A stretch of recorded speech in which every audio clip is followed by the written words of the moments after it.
welcome again. Tonight, the first kickoff classic is a classic opening of the 1983 college football season. Presented by Cat Sports. Defending national champion Penn State takes on top-ranked Nebraska, the preseason favorite to be #1 in 1983. This kickoff classic preview is brought to you by Penn Speed Stick Super Dry Antiperspirant. Goes on so dry you can get dressed right away. And by Rico of America, proud to be a sponsor of the kickoff classic.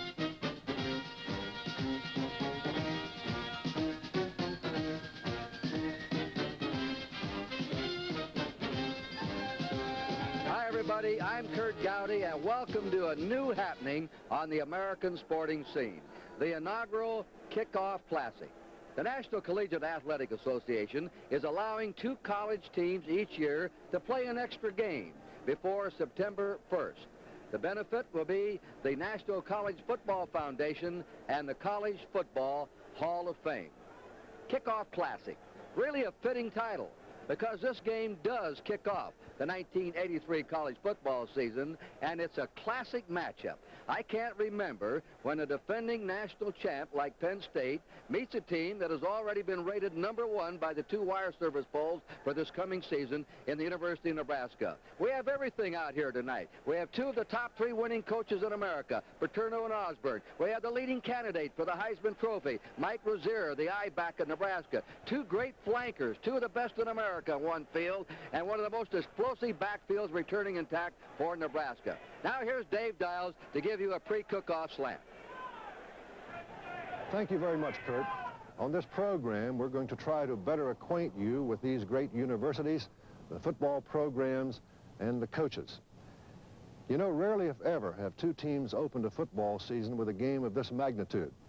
But it would be really hard to imagine these 2 teams playing a better game tonight than they played in 1982. Penn State and Nebraska, a classic intersectional matchup. Both schools with tradition, great athletes, and 2 of college football's finest mentors in Penn State's Joe Paterno and Nebraska's Tom Osborne. The 1982 game was all Penn State in the early going. The Nittany Lions built a 21-7 lead going into the 3rd period. 2 Todd Blackledge touchdown passes and a 2-yard run by Kurt Warner did the trick for the Nittany Lions. Nebraska, though, scratched from behind and trailed only 21-17 after a 2-yard scoring lob to Mike Rozier and a field goal. And then quarterback Turner Gill marched the Huskers 80 yards and scored himself on a quarterback sneak, and Nebraska took a lead 24-21. Only a minute 18 remained, and Penn State quarterback Todd Blackledge drove his team 65 yards in 10 plays. The key play was this disputed catch by tight end Kirk Bowman for a touchdown with just 4 seconds to go. Was it a catch or was it a trap? The officials said it was a catch, and Penn State had a thrilling 27-24 victory.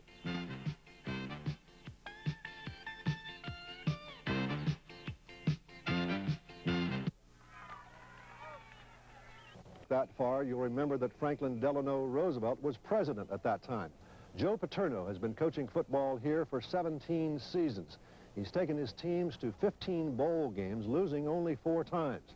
13 times his teams have been nationally ranked, and 3 times they've had perfect seasons, only to be deprived of the #1 ranking. Last year, though, the Nittany Lions became #1. Let's see how they did it. Quarterback Todd Blackledge christened 1982 as the year of the Nittany Airline. Todd landed a school record 4 touchdown passes in Game 1. Penn State flying past Temple 31-14. Game 2 became an aerial dogfight between Blackledge and Maryland pilot Boomer Esiason. Blackledge matched his record with 4 more touchdown passes. The Lions held on for victory 39-31 over Maryland. In week number 3, Joe Paterno's forces got off to a very sluggish start against Rutgers. Mark Robinson sparked a lackluster first half with a 92-yard punt return, the 2nd longest in Penn State history. The Lions led by only 21-14 at halftime, but then exploded for 28 points in the 2nd half and beat the Scarlet Knights 49-14. Then came week number 4 and the critical victory over Nebraska. Drawing Bear Bryant's Alabama team the week after Nebraska, well, it simply proved to be too much. The Nittany Lions fell behind 21-7 at the half, then battled back to trail only 24-21 with 14 minutes to play. Alabama left Legion Field in Birmingham with a 42-21 decision. The Nittany Lions bounced back in week 6 with a 28-7 homecoming victory over Syracuse. Kurt Warner rushing for 148 yards to lead the attack. The defense sparkled in week 7 as the Lions shut out resurgent West Virginia 24-0. The Mountaineers amassed 382 yards but couldn't get a point on the board. Scott Redisick had an 85-yard interception return of a Jeff Hostetler pass for a Penn State touchdown. The offense again was in high gear by week number 8. Penn State steamrolled a good Boston College team 52-17. Kenny Jackson grabbed 2 long touchdown passes to spark that victory. In week number 9, Kurt Warner topped 100 yards. Kenny Jackson grabbed 7 blackledge tosses, and the defense sparkled in a 54-0 whitewash of North Carolina State. South Bend, Indiana was the setting, and the Fighting Irish of Notre Dame were sky high. The Lions trailed 14-13 going into the final quarter, but a 48-yard touchdown pass from blackledge to Warner, then a safety by Lion defensive end Walker Lee Ashley gave Penn State a touchdown lead. A late field goal giving the Lions a hard-fought victory 24-14. Penn State rallied from behind for the 5th time to win, this time against traditional rival Pittsburgh. Final score, Penn State 19, Pittsburgh 10. Penn State went into New Year's Day knowing a victory could bring the coveted #1 title. As they had all season, Blackledge and Warner were superb. Warner rushing for 117 yards, Blackledge sealing a still undecided contest with a 48-yard touchdown strike to Greg Garrity. The 27-23 Penn State victory sealed the championship season.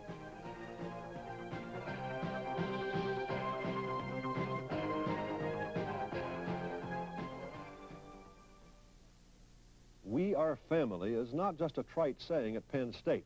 All-America linebacker Scott Radisick's young brother Keith is a freshman offensive guard this year. Mike and Ray Leskowski are sibling linemen, but no one beats the Hamilton family, with Harry, Lance, and Darren in the blue and white. What influenced all of you to come to Penn State? Coach Paterno.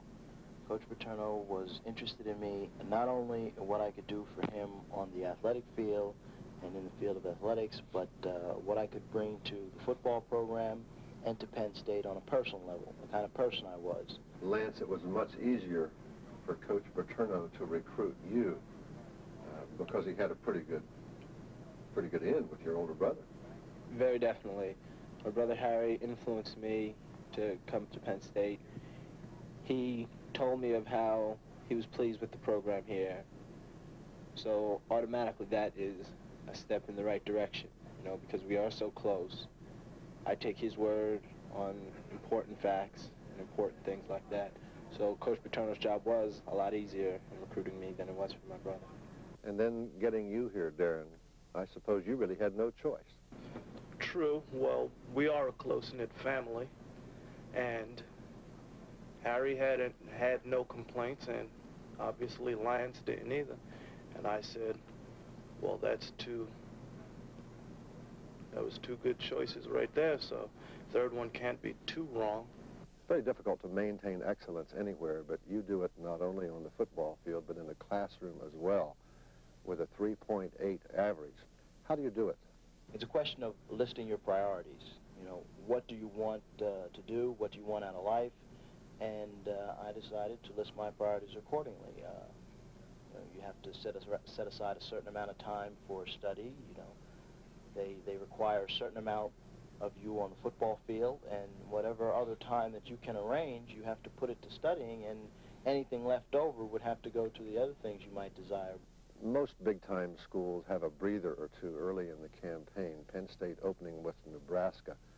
How does this affect your thinking, your summer conditioning, everything?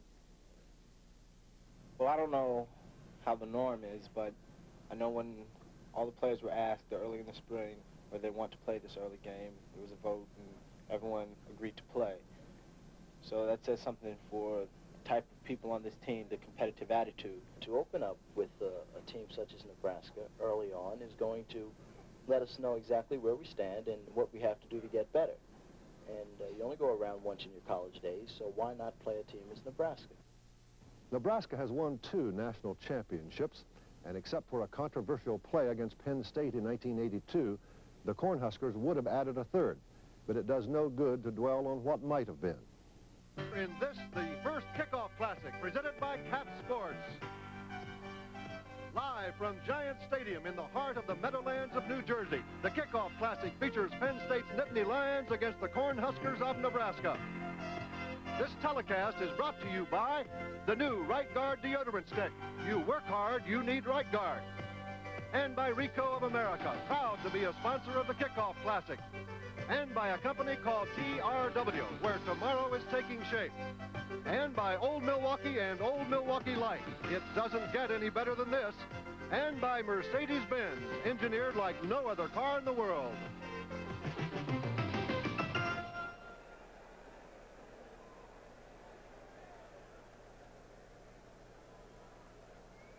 Over 70,000 fans, Giant Stadium, the beautiful Meadowlands complex here in New Jersey for the opening of the kickoff classics. An ideal night for football here on August 29th. Game time temperature, 72 degrees. Hi, everybody. I'm Kurt Gowdy, and welcome to the first kickoff classic. You know, last September 25th, little did we know that the unofficial national championship was decided when Penn State nipped Nebraska in the last 4 seconds. Nebraska didn't lose a game the rest of the year, neither did Penn State, and Penn State won the poll.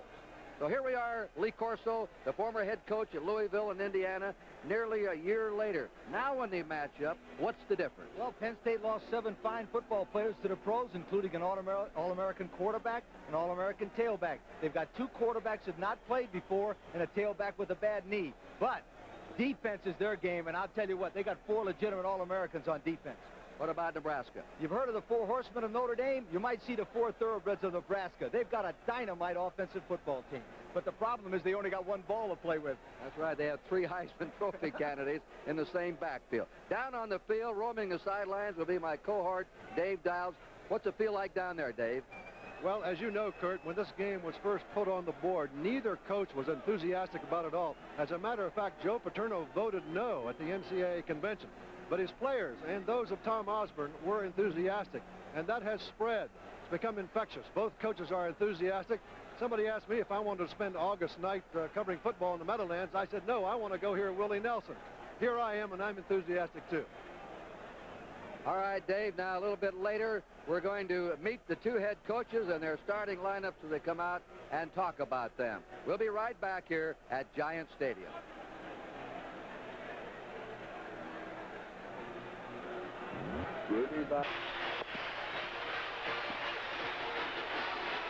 Penn State has just come out. They'll be in white tonight. Joe Paterno, there he is, 17 years as head coach following Rip Engel, 15 bowl games for him. 4 undefeated seasons, 3 seasons of only 1 loss, 4 seasons of 2 losses. You're a good friend of his. What about Joe Paterno? For 23 years, I've been a good friend of him, and one of the great things about Joe Paterno is not that won and loss record, but the fact that 90% of the scholarship athletes that have played for Joe Paterno have graduated from Penn State.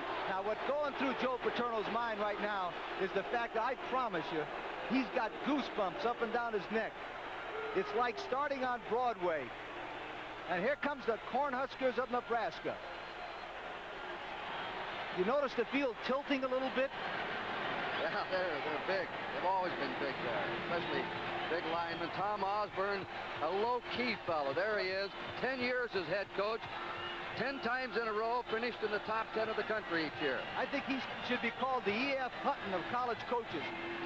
He doesn't talk very much, but when he does, everybody listens. Look at that record. And just ran into the athletic director, Bob Devaney, who one of the all-time great college coaches. He says this man is the best coach in America. Well, He may be partial, but he doesn't say much. Well, he ought to be partial. I just ran into the athletic director at Penn State. He said Paterno was the best coach in America. All right, we're going to be back here with the toss of the coin and the opening kickoff right after this message.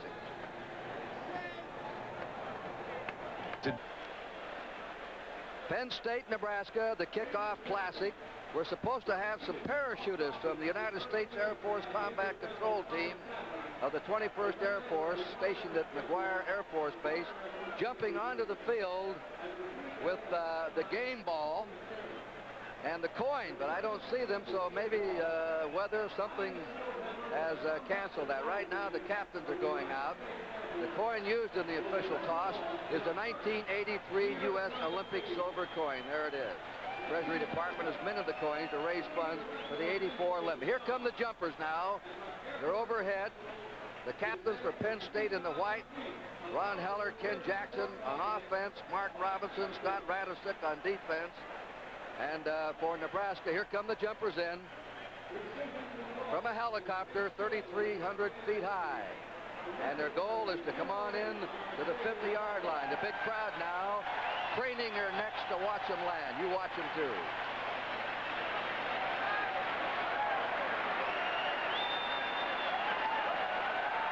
Here he comes.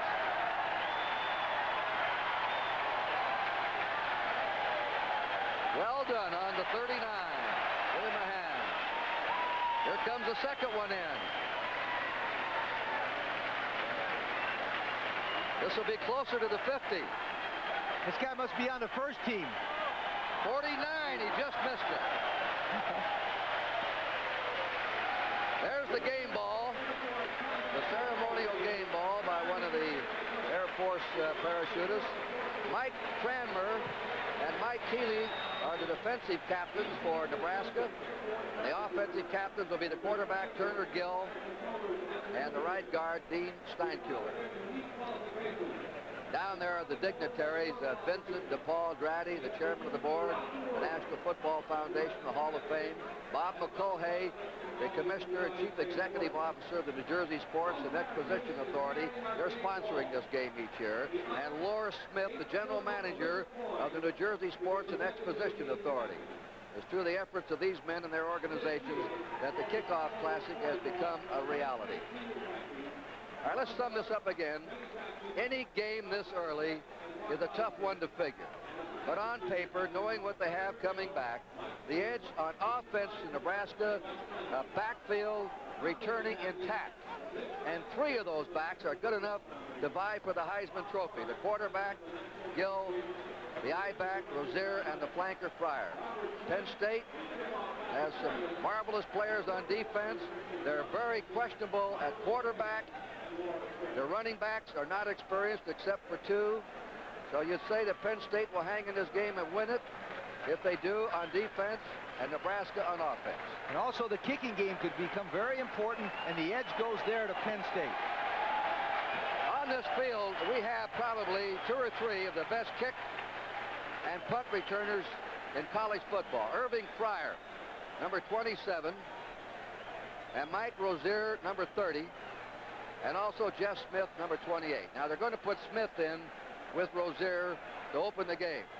28 is Smith, Rozier is number 30. Here's your kicker. And that's Herb Bellamy for Penn State. Rather a surprise.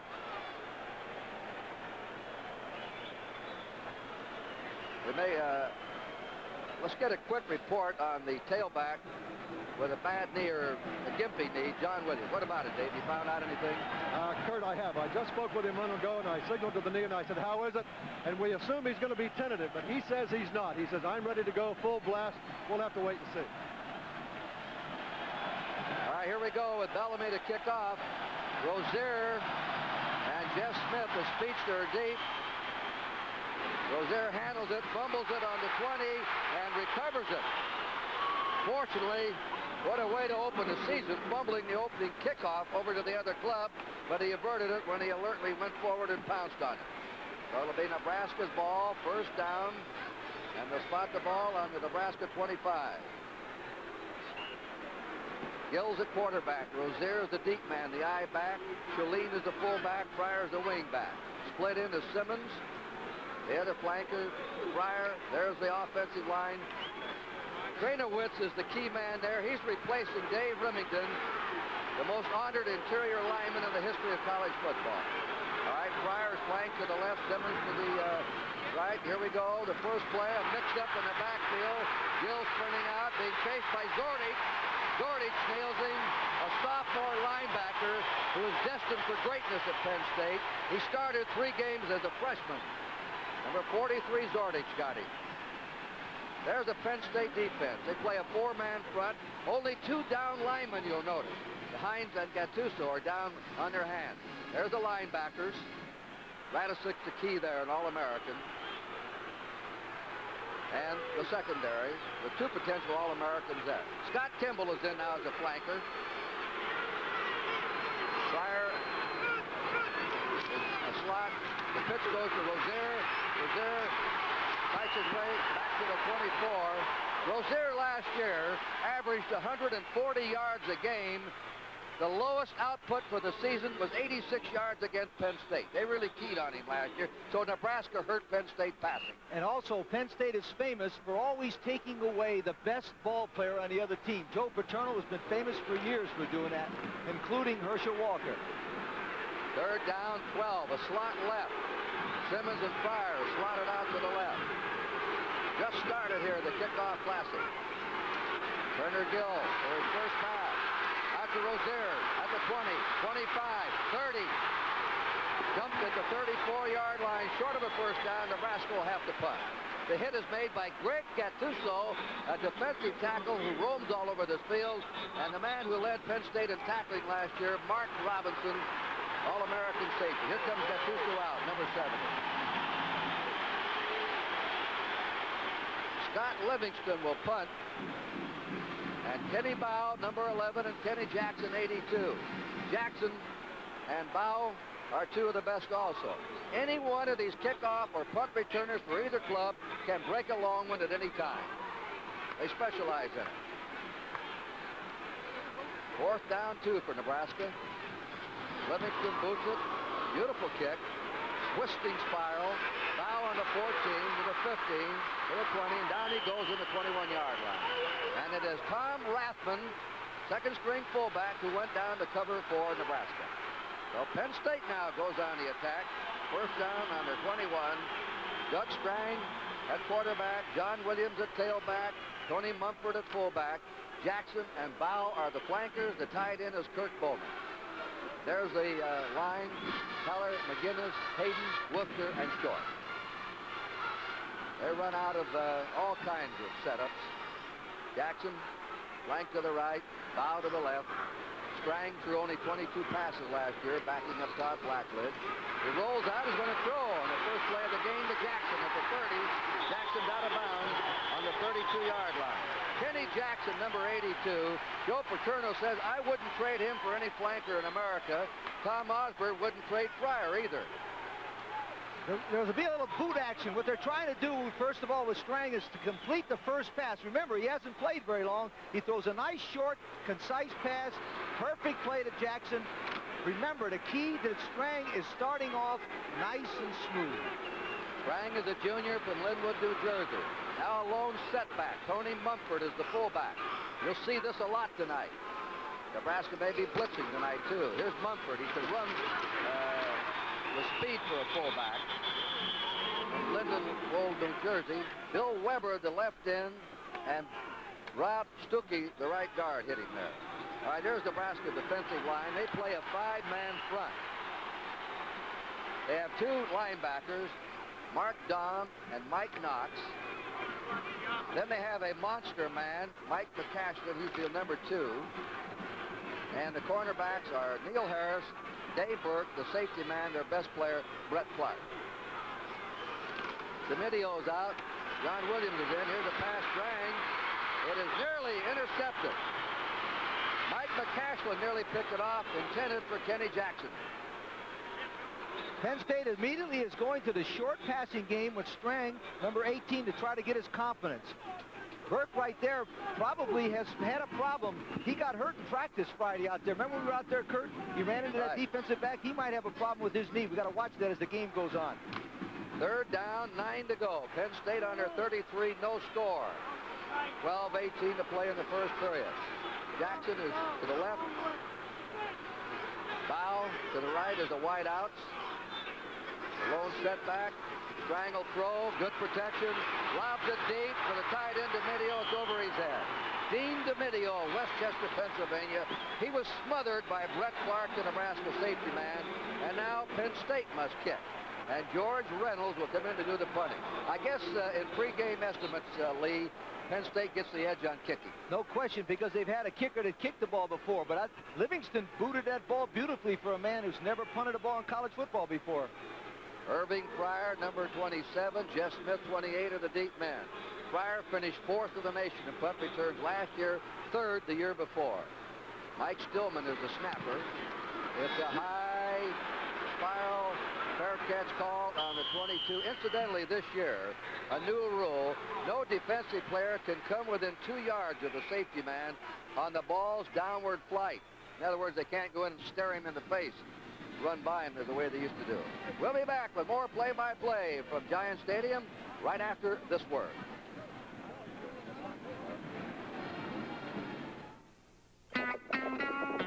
Seguin, Texas, and Milwaukee both mean something great to these guys. Seguin means... Number 1 in total offense. Number 1 in rushing, 394 yards a game. Number 1 in the nation in scoring, 43 points a game. The pitch is to Rozier. He's at the 25 and pounded down at the 27. He's hit there by Radisek, the inside linebacker, and Zordich, the outside linebacker. That's a little bit more like Nebraska. The first series of downs wasn't Nebraska. They got a little too fancy. They usually like to come out of the huddle, line up, roll up their sleeves, and find out how good a man you are. Well, last year they rushed 394 yards a game, passed 124, better than the 3-to-1 ratio, run over pass. Second down, 5, Nebraska, under 27. Option play. Turner Gill, the quarterback, is out to the 35 and has a first down. Harry Hamilton, the hero, the rover in the Penn State defense, made the hit on him. Turner Gill wanted to go to Oklahoma, but he's an outstanding baseball player. He was drafted by the White Sox out of high school. In fact, 2 major league clubs have drafted him. He plays shortstop for the Nebraska baseball team. And Nebraska said, come on, play baseball and football. We don't mind. So he's completing his career at Nebraska. First down, Nebraska on their 35. No score, first period. Gill to Rozier. Rozier is hit by 55, shakes away. He got away from 2 men. The penetration was made by Tom Johnson. He got to him, slowed him down. But Rozier showed you his running ability. He still picked up 3 yards. That's what you want to try to count tonight. How many yards Rozier and his running backs make after their first contact by a defensive man. That's how you test a really great running back. Not those guys who run through those big holes. Well, he set the all-time record in the single season, 1,689 yards for Nebraska last year. Many games set out the second half. Gill on the run. He's got Pryor open at the 40, 35. Kenny Pryor taken away and is knocked down by Mark Robinson, the safety man, number 32. Pryor, Gilbrand of the Dallas Cowboys said, here's the #1 prospect as a flanker in America. He's fast and he's very strong. He's got great speed. They'll fake the ball to Rozier and they'll come out. They've sent number 7. You can't see him. Simmons deep, and he lobs this ball. This is why Coach Osborne says that this combination is the best combination he's ever coached in Nebraska, because they got great natural ability. 23-yard pass play, Irving Pryor from Mount Holly, New Jersey. He's close to home. Nebraska has their second first down in a row. They're on Penn State's 40. Gill, quick toss to Rozier. Rozier taken down on the Penn State 36. And the tackle is by 86, John Walter, the defensive end. This looks a little bit more like Nebraska. Give the ball to Rozier, fake the ball to Rozier, and throw it to Pryor. The option play is the #1 play on this football team, because Gill, without a question, is the greatest quarterback in college football today who runs and throws. He's a threat on the run. a threat on the rollout to pass, and he can drop back and pass. Shane Swanson has replaced Fryer as the flanker now. He's number 17. There's a hit. There's a flag down. Great Gattuso, number 70, penetrating. He may have a face mask on this, though. Incidentally, we have 6 officials in this game. It's a face mask. Robert Woods, the referee in the white hat. Scott Dawson's the umpire. The linesman is William Jamerson. The line judge is Carl Herikovich. The field judge is James Robertson. The back judge, William Lovett.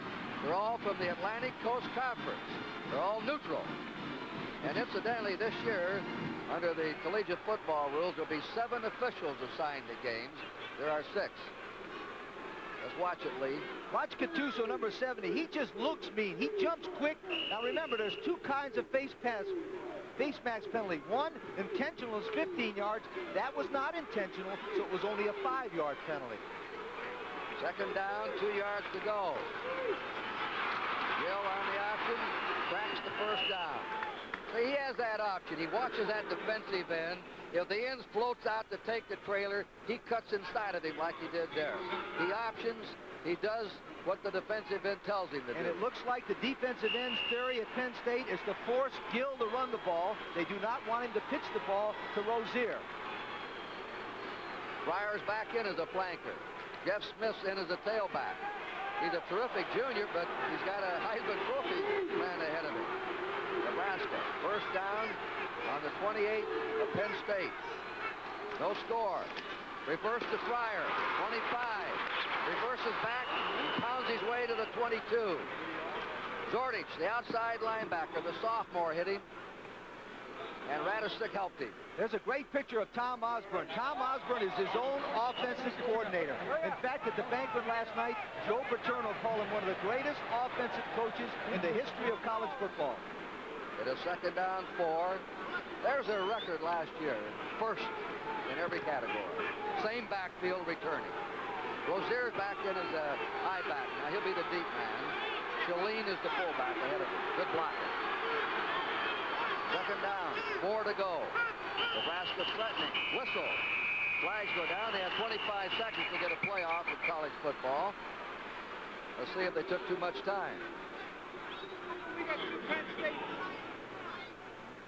I heard him say 2 penetrations. Illegal delay. That's an illegal delay. That'll penalize them back to the 27 of Penn State. Make it second down and 9 to go. Osborne, by the way, is a doctor. A doctor of psychology, has his doctor. What happened in that situation, they were trying to automatic and call change of play at the line of scrimmage, and they run out of time. That's why in college football you see less automatics than pros, because the pros have 30 seconds to put the ball in play. Delay against the red. Second down. Second down, 9. 7:45 to go in the first period here at the Meadowlands in New Jersey. No score.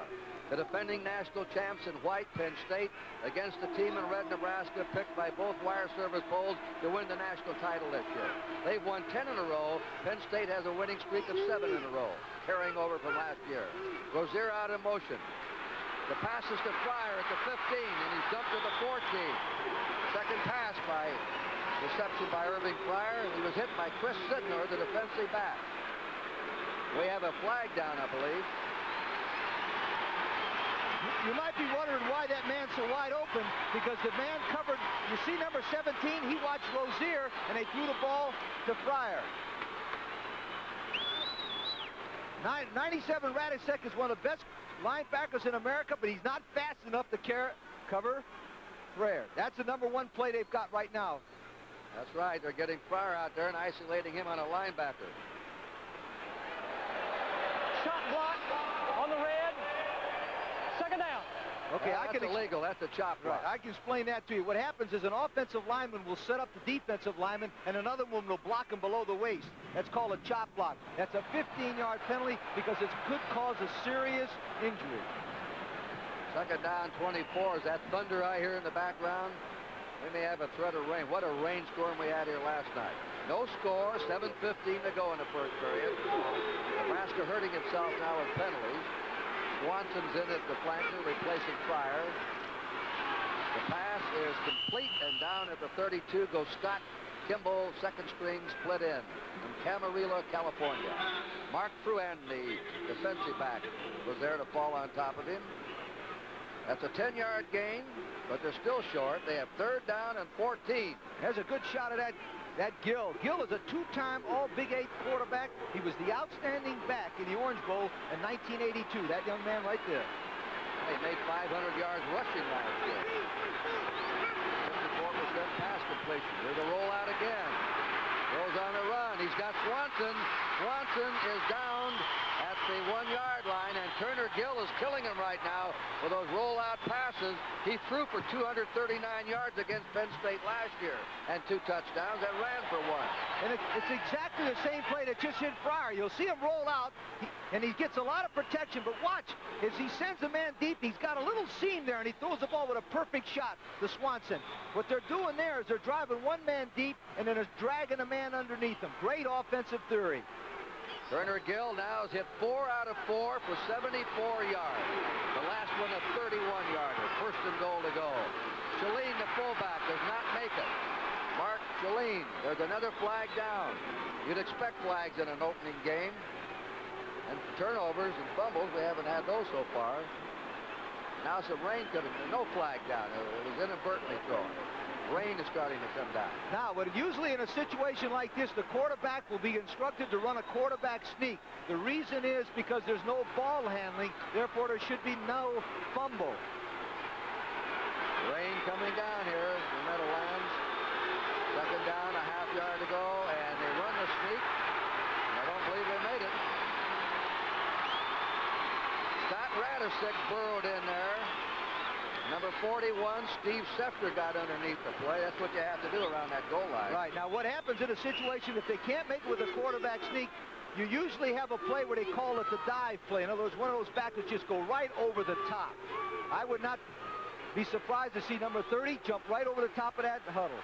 Nebraska started this drive on their own 22-yard line. Third down, a half yard to go for a Nebraska touchdown. He's got it. Turner Gill scores from Fort Worth, Texas, and he's the man that took this club on a well-executed drive, even though there were 3 penalties along the way. Gill took him down, hit 4 for 4 on the drive. Nebraska moves 78 yards for the score. The thing that makes him so difficult, he's such a great athlete. You know, Kurt, in 2 of those plays, they were really natural ability plays. He just did it on his own. Dave Schneider of Plattsmouth, Nebraska, a sophomore, will try the point. I just saw an indication of why Nebraska led the nation in scoring, rushing yards, and total offense last year. And that kick is up and good. So it was 4:54 to go in the first period. The University of Nebraska 7, Penn State University nothing.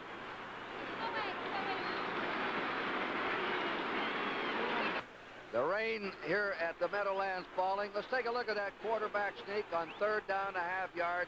Turner Gill going over. He tried it in the middle the first time. That time he went over the left guard. That's what they must have found out, that they could go over a little bit to the left. Remember, the reason why he did this is there would be no chance of an error. And they ran right at number 41.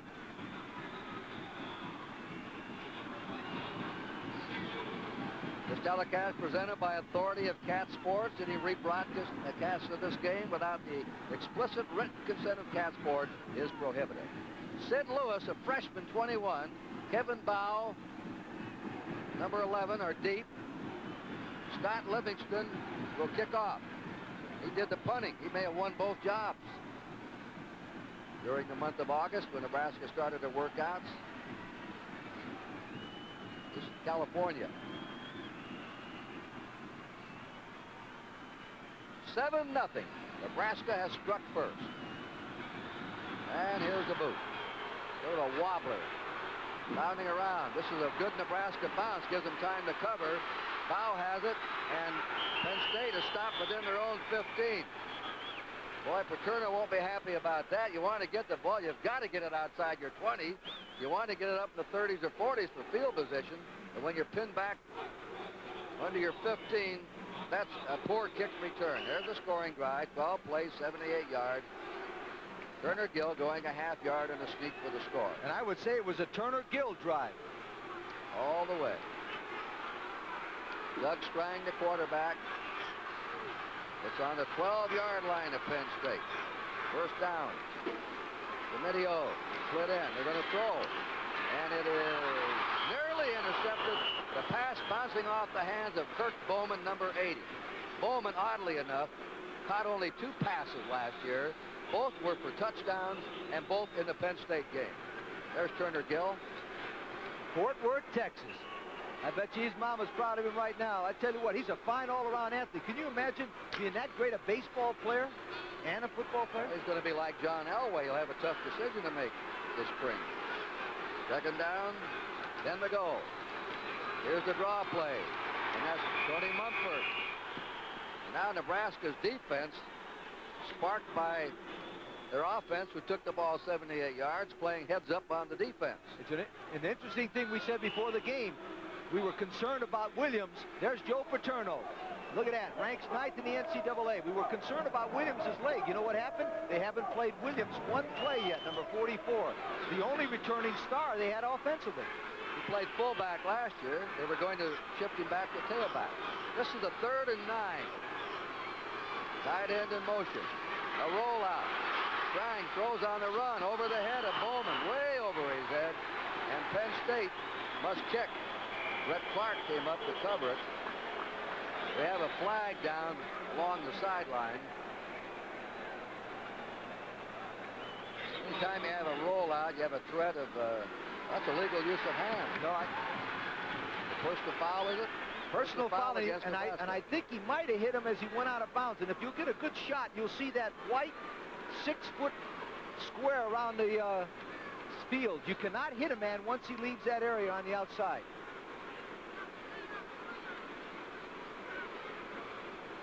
The referee has got the white hat on. That's because he's the good guy. Right now, the Nebraska's not very good.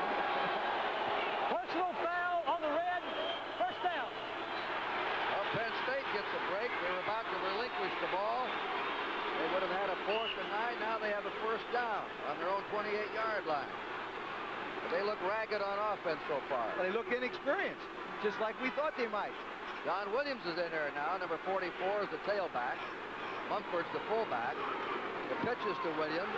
Williams gets some yardage, comes up the sideline. They mark him out of bounds on the 36. He's driven out by Brett Clark, number 10, the safety man. He had a good block from the left guard who pulled Dick McGinnis of State College. Well, you don't know how important that is. Anytime a young football player has a knee operation and does not play spring football, you're really concerned. And there he comes off limping. I just don't feel that he's going to be able to take the punishment that Nebraska's going to give it to him, Kurt. Well, they have a freshman in there, Sid Lewis, a redshirt freshman from Canton, Ohio. He was the 100 and 200-meter sprint champ of Ohio. Mumford on a quick opener over the 40, drives to the 41. And Rob Stuckey, the right tackle, got him, and Mark Dahm. A light rain falling now. It's lessened, but what's it like down there, Dave? A light rain. It's very light in the booth. It's very heavy down here.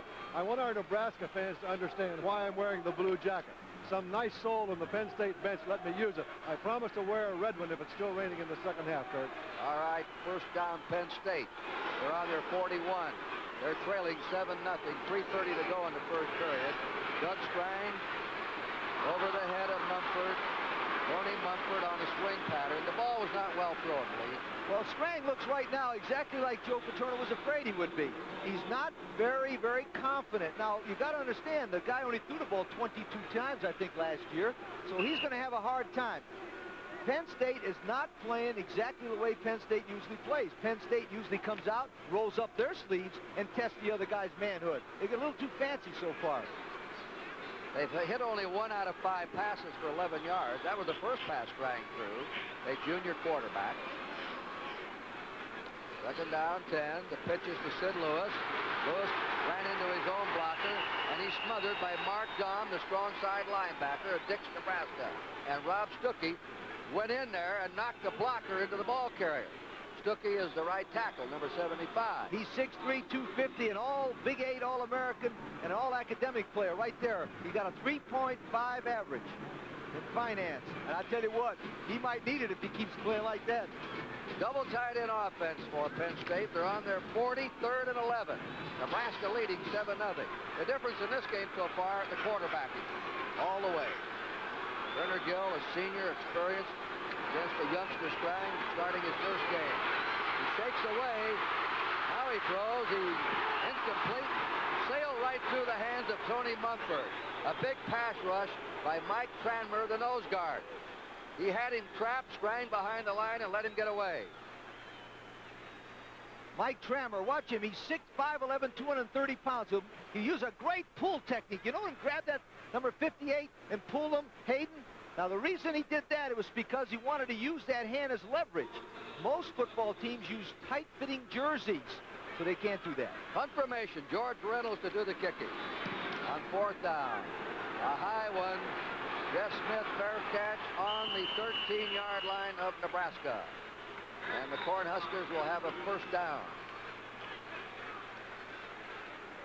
So here on the stadium clock, 2:30 to go in the first period. 78-yard drive by Nebraska. They lead 7-0.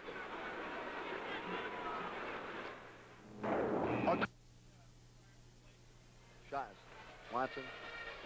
He caught two. He caught two. He caught one in the seam. 13-yard line of Nebraska, first down.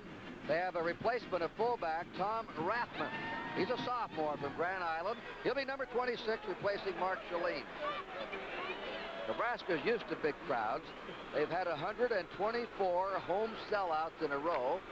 And this year, every home game is a sellout a game already. In the last 21 years, over 8 million people have seen Nebraska football games in Lincoln. Let's mark this ball on the 14 of Nebraska. First down. Turner Gill, the quarterback. Rozier's the I-back. The fullback has it. That's Rathman. They'll run a option. They'll run a double option. Massey Antonio, number 84, and Joe Hines, number 52, teamed up to stop Tom Rathman. Play didn't look like much, leave it to gain 5 yards. They like that play because it gets their offensive line to hit people. That's Nebraska-style football. Second down, 5. Nebraska just short of its 20. Rozier in motion. That's Fryer on a reverse. He has a first down. Kenny Fryer's over the 25 to the 26. You take a good look at him. Mike Zordich tackled him. Here he is coming back 27. Look at his arms. If he had a bare arm jersey there, he has powerful arms and legs. He's a strong flanker. He was the #1 receiver for Nebraska last year, and his best game was against Penn State when he caught 7 passes for 112 yards. First down, Nebraska. They're on their 25. They're leading 7-0. There's the pitch to Rozier. Rozier's over the 30. This is what they do to you. They just pound away with the quick tosses, pitches, hits up the middle, now and then a reverse or an option play, and they keep the ball on you. And you notice they'll run a reverse play about every 5 plays because what happens is to stop Nebraska, you got to send all your players over there. There's Joe Paterno. What a record. 57 years old. He's one of the oldest men in Division I football. Second down, 3 for the Cornhuskers on their 33. Shalene, the fullback, breaks into the open at the 50, 45, 40, 35. First down, Nebraska. On the 33-yard line of Penn State. And Mark Robinson, the safety man, saved the touchdown on a deceiving player, Shalene, who's very fast for a 225-pound fullback. Watch, Dale. Everybody's watching Rozier, and they block number 97, Radicek, on his feet, and there he goes. He's 5'10", 225 pounds. He's the fastest man, and you know what happens? You talk about Rozier, you talk about Gill, all of a sudden, there he goes. Nebraska's on Penn State's 33, first down. They're dominating this game. They're ahead 7-0. Here's Gill keeping the ball. 30, 25, 20. And he's down inside the 15. Right now, he has Penn State mystified, Turner Gill. They don't know who's got the ball. This is what we talked about, having so many weapons. Gill will fake the ball to Rozier. Remember, Rozier is always catching the fakes or getting the ball. Nobody knows who's got it from now on. It's just his athletic ability. 19-yard run. Here it is. Turner Gill. Robinson's made 4 tackles in a row now, the safety man of Penn State. First down, Nebraska. We have 10 seconds to go in the first period. They're on the 14-yard line. Gill's toss. Bad throw. And, you know, if that ball had hung up there, number 27, Chris Sidner, had a chance for an interception. The pass was intended for Irving Fryer, but it was sort of tipped on the way to the receiver, and it died a quick death there on the playing field. It was an automatic because number 17, Harry Hamilton, was the strong safety blitz. This fella's like Bud Grant. He never changes expression. Tom Osborne, second down, 10. This will be the last play of the first quarter. Nebraska's on Penn State's 14. A lot of movement up front. Penn State looked like they penetrated, but were they drawn off? Ingebrigtsen, the tight end, moved, number 83 on Nebraska. Let's see what they call it. Offside, Nebraska.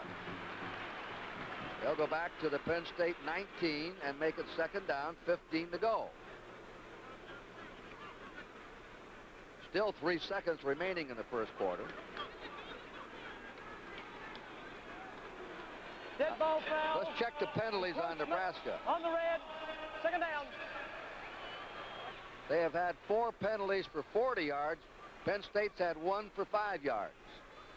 There's John Williams, supposed to be the starting tailback. He's bothered with a gimpy knee after a skiing accident in the winter. Had to have a knee operation. On second and 15, a keeper by Gill. He'll throw. He completes it, and that's the tight end for a touchdown. Monty Ingebrigtsen goes in for the score, the tight end. And Nebraska has scored twice on a vaunted Penn State defense, the defending national champs. From the end zone, you're going to get a great shot. Remember that play that Gill ran where he ran it? This time they send number 83 in the bottom of your picture. He hits an open spot. Ingebrigtsen scores. He's the fastest tight end they've had so far. Gill is the Heisman Trophy winner, in my opinion. Well, for the first quarter of the season. Yeah, well, got to be start somewhere. Here's the kick by Dave Snyder. It is good, and that's the end of the first quarter, ladies and gentlemen. From Giant Stadium, the score, Nebraska 14 and Penn State nothing.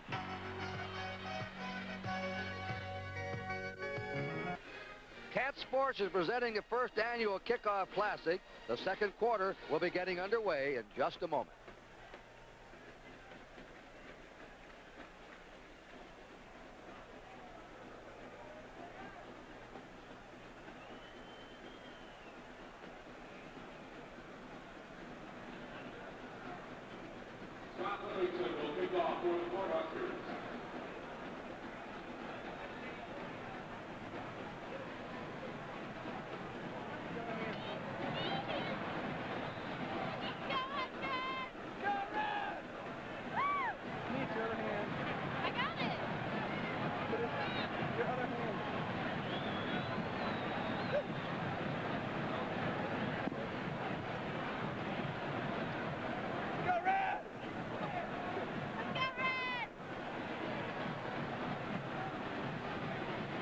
What? Let's go, let's go! Let's go! Let's go, Big Red! Come on! All right, Kurt Gowdy, Lee Corso, second quarter of the Kickoff Classic. Nebraska just scored, will kick off. Scott Livingston from Lakewood, California, will do the booting. Number 11 is Bow. Number 21 is the freshman Lewis. Breeze is no factor in this game right now. Yeah, Nebraska's looked great in this first score. There's a kick. It's a boomer. Bow fumbles the ball, comes out with it. He may be in a hole again. And they are. He's down at the 15. They can't get field position on these kick returns. Anytime a receiver like that gets the ball in the end zone and touches it and drops it, you drop to your knee. Now, the reason why he came out is because number 21, Lewis, did not tell him to stay in there. That's an inexperienced play by that freshman. Scoring drive, 86 yards. The previous scoring drive, 78 yards. Both by Gill. He's been the man in this game. Senior quarterback, Turner Gill, all Big 8 2 years in a row. And a candidate for All-American honors this year. Mumford and Williams in the backfield. It is off to Williams. Williams is out to the 20, moves to the 23. He was ridden down by Brett Clark, the safety man. John Williams. Let's find out about that knee. Dave, did you talk to him or somebody down there in the club about his knee?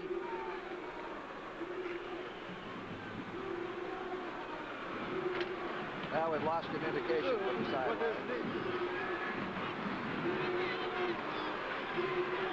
Penn State, second down 2 on their 23. Strang will throw, shoots it out, incomplete. That's meant for Kevin Bow. The ball a little bit behind him, but these passes are ripping off receivers' hands. And he's throwing the ball a little bit too far behind him that time, and that's a very difficult pass for that receiver, number 11, Bow, to catch because it was behind him. Kurt, I spoke a moment ago with Dr. James Whiteside, the Penn State team physician. He said the knee is not bothering Williams. It's a cramp. They're working it out, and he thinks he should be able to play the rest of the night. It is third down and 2. Penn State on their 23. At the opening of the second quarter, the pitch is to Williams. Williams stopped short of a first down at the 25. They needed that one. Boy, they needed those 2 yards. Let me tell you, here comes a big play for Joe Paterno. It's going to be fourth down and about less than a yard on the 25. Do you go for it or do you punt it? I believe they may be asking for a timeout. No, Kenny Jackson comes over, and they're going to put the punt team in. George Reynolds, the kicker, comes on. It's fourth down and a foot to go, but they're not going to gamble. They're trailing 14-0. Joe Paterno talking to his All-American flanker Jackson. The safety men will be Irving Fryer, 27, and Jeff Smith, 28. They'll probably try and kick it away from Fryer, but the other fellow's dangerous too. Reynolds. A high one, should have coverage. Fryer waiting. 25, fumbles the ball. They go for it, and it appears to be a Nebraska recovery, but let's wait. He was really hit, Fryer. Nebraska nearly lost the opening kickoff. A fumble by Rozier, and they saved this one. Skeeter Nichols was the man that went down and made the hit. Irving Fryer recovered his own fumble. So before Nebraska takes over with 13-14 to play in the first half, the score, 2 first quarter touchdowns by Nebraska. They're out in front of Penn State, 14-0. It caused a fumble on the hit. And I think Tranowitz, the center, filling in for Dave Remington. That's the third Nebraska fumble that they've recovered. Now you'll watch, he does a reverse pivot, but it's still the option play. Now Penn State's theory is to let him run the ball and hit him. He does not put the ball away because Scott Radisek just knocks it away. Radisek is probably one of the greatest All-American linebackers they've had at Penn State. They don't call it linebacker university for nothing. First down. Gill on a straight drop back. Now he's being chased. He throws. Tight end has it. Ingebrigtsen. And there's another fumble by Nebraska. Monty Ingebrigtsen. And Gill was really hit as he let the ball go. Brad Sarr was in on him. Who's got it? Nebraska recovers again. Fourth time they've coughed the ball up, and 4 times they've recovered it. And number 28's on it, Jeff Smith, the I-back. I tell you what, number 32 Robinson and number 17 Hamilton have been called by Joe Paterno 2 of the best defensive backs they've ever had, and they're making big hits on those receivers. That's why they're dropping the ball. It's not Nebraska's fault. Penn State can't get to the fumble. Nebraska's saved their own life here by recovering the fumble. The difference is in the quarterbacking of that chart, showed you. Gill swings it out to Smith, and he is really racked up by number 92, who laid it on him. That's Mark Fruhan, the defensive cornerback. He's from Moscow, Pennsylvania, senior. That's the hardest hit of the game. Oh, no question. And Mark Fruhan came up from this corner because Penn State is playing all short passes now because Nebraska has not thrown a ball long yet. Lee, we have a new quarterback warming up for Penn State. That's Dan Lonergan. He's the other quarterback. Strang started, but he's been ineffective. Third down and 8 for Nebraska. drop back. Out it goes. It is incomplete. Nearly went into the hands of Irving Pryor, but not quite. Chris Sidnor broke it up, and now Nebraska finally stopped. After 2 long drives, will have to punt the ball. Nebraska leading 14-0. 11 minutes to play in the first half. You never have to worry about Penn State. They have great people, and they believe you win with character and not characters. They'll never give up. Well, they've got to get some field position. They haven't had it. Livingston will punt. Kevin Bow, Kenny Jackson to receive. 4th down and 8. Hooches it up there.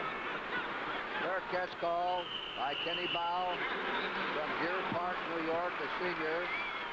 That gives Penn State the ball on their 27 with a 1st down. Let's see if they get going when we come back. The Cornhuskers 14, the Nittany Lions nothing. Nebraska has dominated. They have 208 yards. Penn State has only 34 total yards. Quick opener for John Williams, the tailback. He's out to his 32, brought down by Bill Weber, the defensive end. A new quarterback now. Dan Lonergan is in. He's from Cambola, Pennsylvania, junior. They opened the season with 2 junior quarterbacks. They're trying to replace an All-American, Todd Blackledge, #1 draft pick, Kansas City Chiefs. The 2nd down, 5, Penn State. With Mumford and Williams. This is Williams, number 44. And on his own, he makes it out to the 36. Scott Strasburger, the defensive end, nailed him there. He's number 90.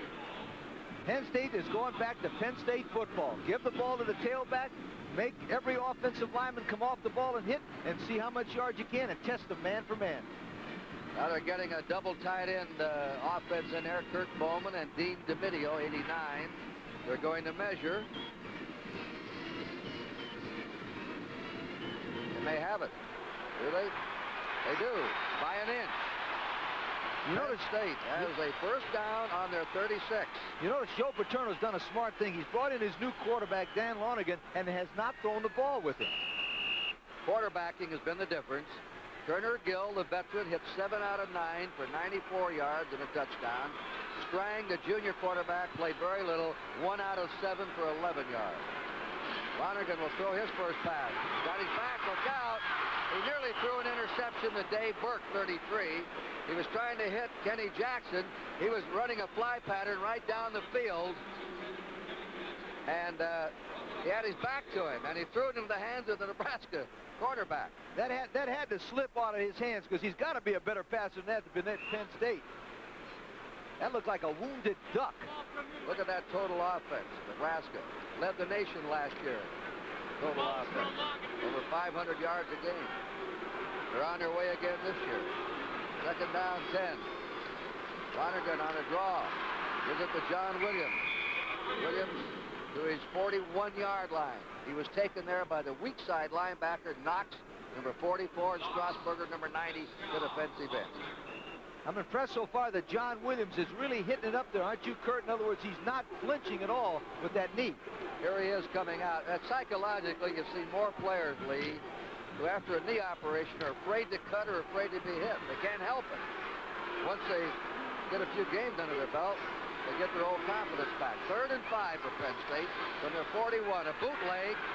Lonergan throws a bad pass over the head of the tight end, Kurt Bowman. The passers have been way off the mark here for Penn State. And they'll have to punt again. Boy, if ever a game right now you could say, what's the difference? It's at one position, quarterback. And we said that before the ball game. Irving Pryor, 27, Jeff Smith, 28, to receive George Reynolds' kick. 9:12 to play in the first half. 14-0 Nebraska. Not too high a kick. Pryor on the 20. 25. Pryor lowers his head and drives to the 28, maybe the 29 of Nebraska.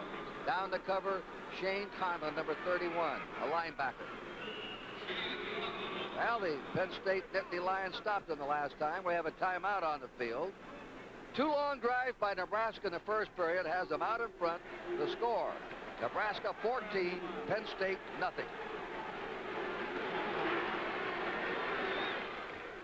Mercedes-Benz has spent millions of dollars studying impact absorption, rollover strength.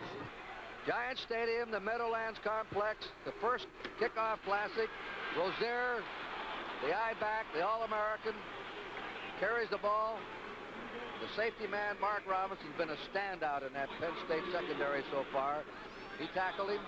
Ball will be spotted on the Nebraska 38-yard line.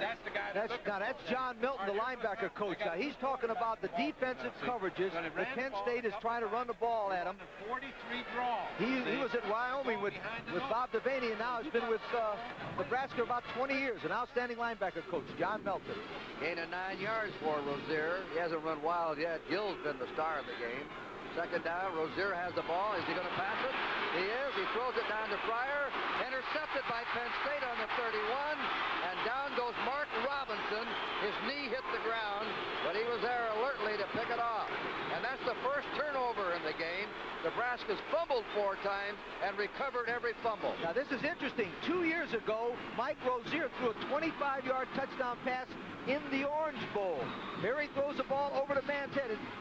And I tell you what, I'm not going to second guess him, but that is not a good call. You're ahead 14-0. You don't mess around. Now watch the angle. He just lets it go, and it goes over his head. And Robinson is back there, All-American first team, intercepts it.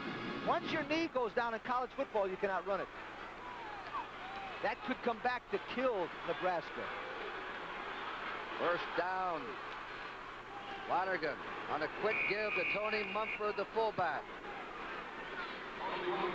Lindenwold, New Jersey. He was stopped by the nose guard, Cranmer. It's on the 34 of Penn State. Second down, 7. I'd like to say something. I coached 4 years against Nebraska, and I know what Paterno's going through right now. You notice he's trying everything and nothing's working? Boy, that's frustrating. Yeah. Second down, 7, Penn State. On their 34, they're trailing 14-0, 8:19 and a half. Dropped back by Lonergan. The pass is incomplete, no flag down. Number 11, Neil Harris covering Jackson. The fans boo. There are 20,000 Penn State fans here, but an honest effort for the ball and no interference. And the rule says that if both men are going for the football, it is not pass interference. Look at that. Wow. We have 2 of the top 3 winning percent coaches here. Barry Switzer in the lead, being pressed by Joe Paterno, second place of the active coaches. Osborne is third. There's Paterno. And I tell you what, when he was an assistant coach, he was probably the best quarterback coach that I ever seen in college football. 1 out of 10 passing for Penn State in this game. 7 out of 9 for Nebraska by Turner Gill. Now they couldn't get together, and a first timeout taken. Lonergan comes over. That's the story, the quarterback situation. It was the story before the game. And for Penn State to win this game, they all figured their defense would have to really hold up. There's the score, 14-0 Nebraska, 8:12 to go in the half.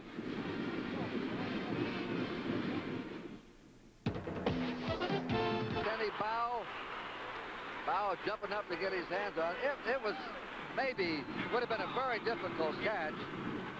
What's your opinion of these passes by Penn State? Well, right now, they're throwing the ball erratic, and when you throw the ball high like that, that means you're too keyed up. You're not following through, and the ball has a tendency, what they call, to sail on you.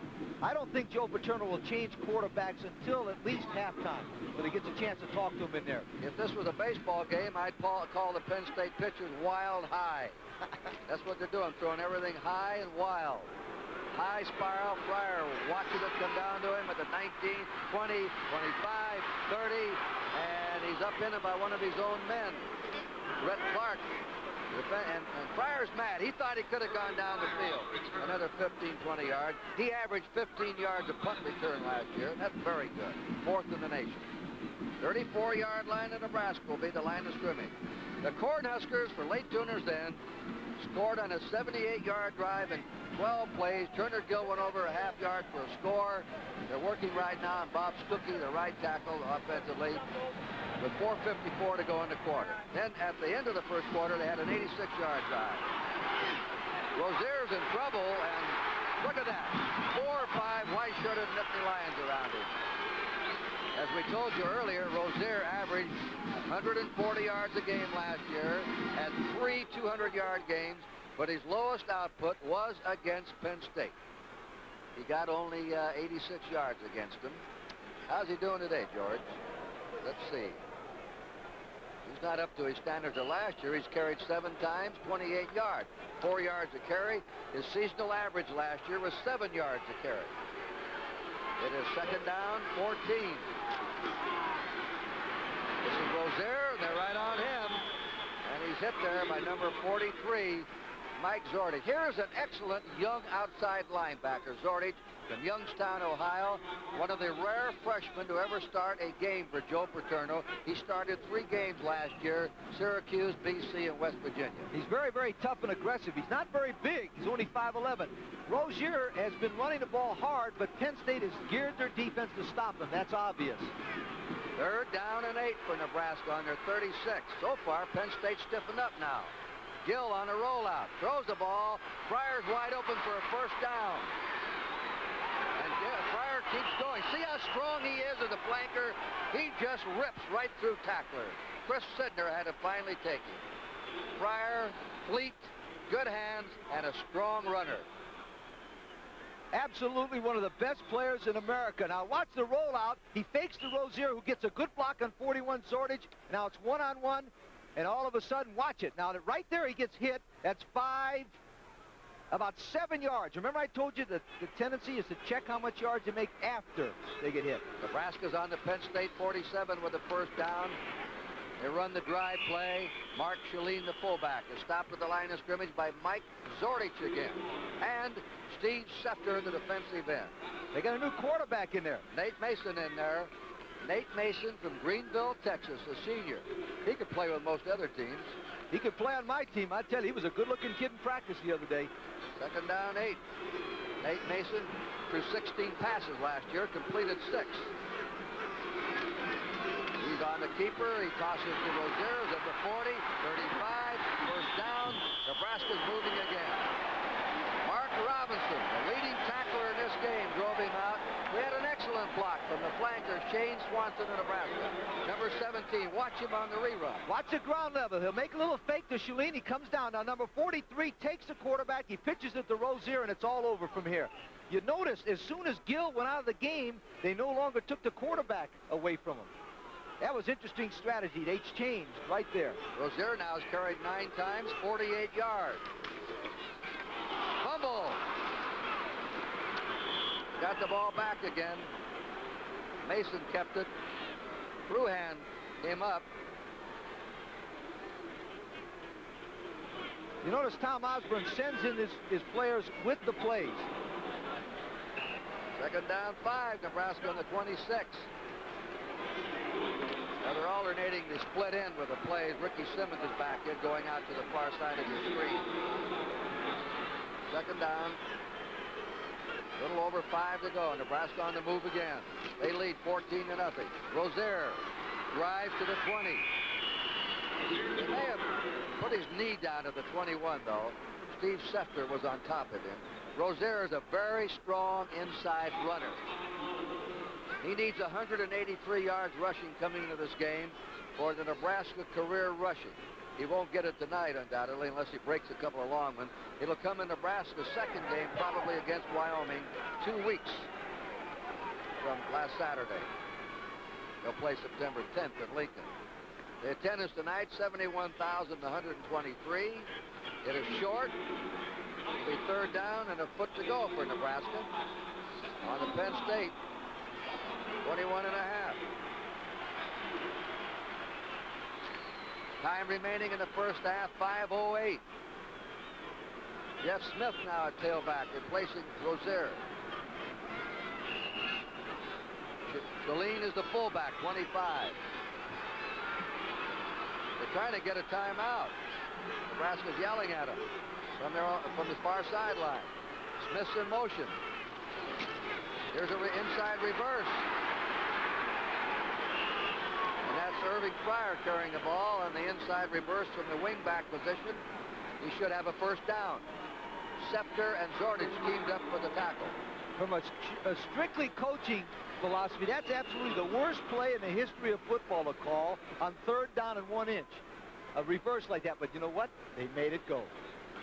Why is it the worst play to call? Because it takes too long to get over there, and the defense can stop him for a loss. Most of them like the quick hitter on the short yardage. Sure. First down, Nebraska, Penn State's 20-yard line. They've dominated the ball in this game. Mason throws, open is Bowman, the tight end. Touchdown, Nebraska.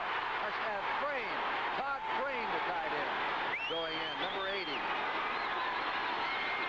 Right now, Nebraska's waltzing through this club with an awesome offensive lineup.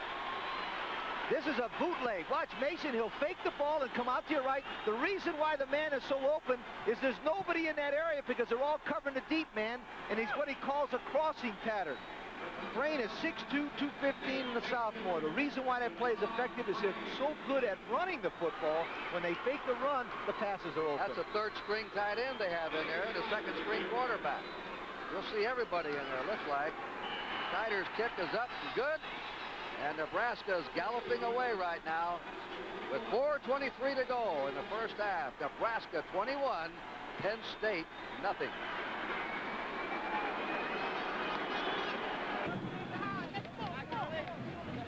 Now watch, this is a misdirection play. They will fake one way. Remember how good they've been running?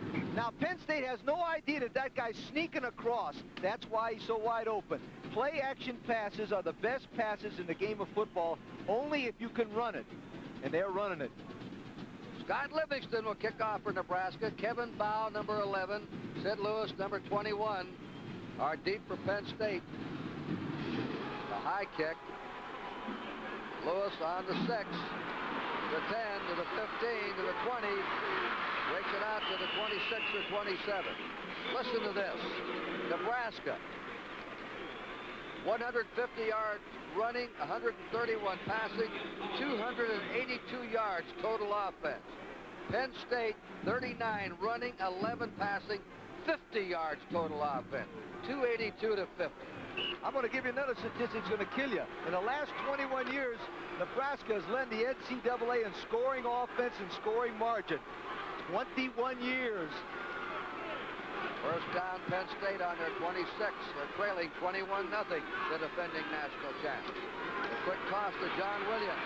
He's out to the 30. He's to the 32. They're getting short yardage, but they're not getting the passing game's killing them right now. They can't get a big pass play. What's the mood you're down there alongside that Penn State bench, Dave? Well, this team came in here, Kurt, chanting, we're number one, and there's 20,000 fans who are giving the same chant. But the bench is a little bit down right now, as are the coaches. Second down, 5 on the Penn State 31. 3:40 to go in the half. Straight ahead they go. Nebraska keeps giving them the 3-4-yard play. John Williams racked up on his 35 by Mike Tranmer, the nose guard in Nebraska. He bench presses 425 pounds. In the summer, he keeps in shape by working on his parents' farm in Craig, Nebraska.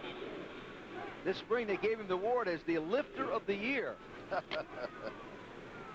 Third down, 1 to go. Penn State needs to keep this ball to get a score in. Skeeter Nichols is now in at fullback, 24. 3rd and 1. That's Williams. I don't know whether he's got it or not. This is twice. They've had a 3rd and 1. They've got stopped the last time, and boy, this is even may not be encouraging for him. Let me tell you one thing. This is even a more difficult call for Coach Paterno. Here's what he's thinking. If he goes for it and doesn't make it, watch out, brother. It's 28. If he doesn't go for it and punts it, his team's going to think he doesn't have faith in him. I say he's going for it this time. Go for it, Joe. It's easy to say up here, isn't it, Kurt? That's the old gag. The fans say go and the coaches get fired. 4th down. If he doesn't make it, everybody says, I told you should have punted. Yeah. We're with you, winter time. Yeah. And it looks like Penn State's going for it. 4th down, and inches to go. They're behind 21-0. 2:50 to play. Williams and Nichols. Quarterback sneak. I believe he has it. Dan Lonergan, the junior quarterback. He's 206 pounds, 6'3". But until they throw the ball correctly and get some kind of a passing threat, I think they're up against it here. The key to offensive football is balance. You must be able to run and throw. Every major championship team has had a great running attack and can throw the football. They've completed only one pass tonight.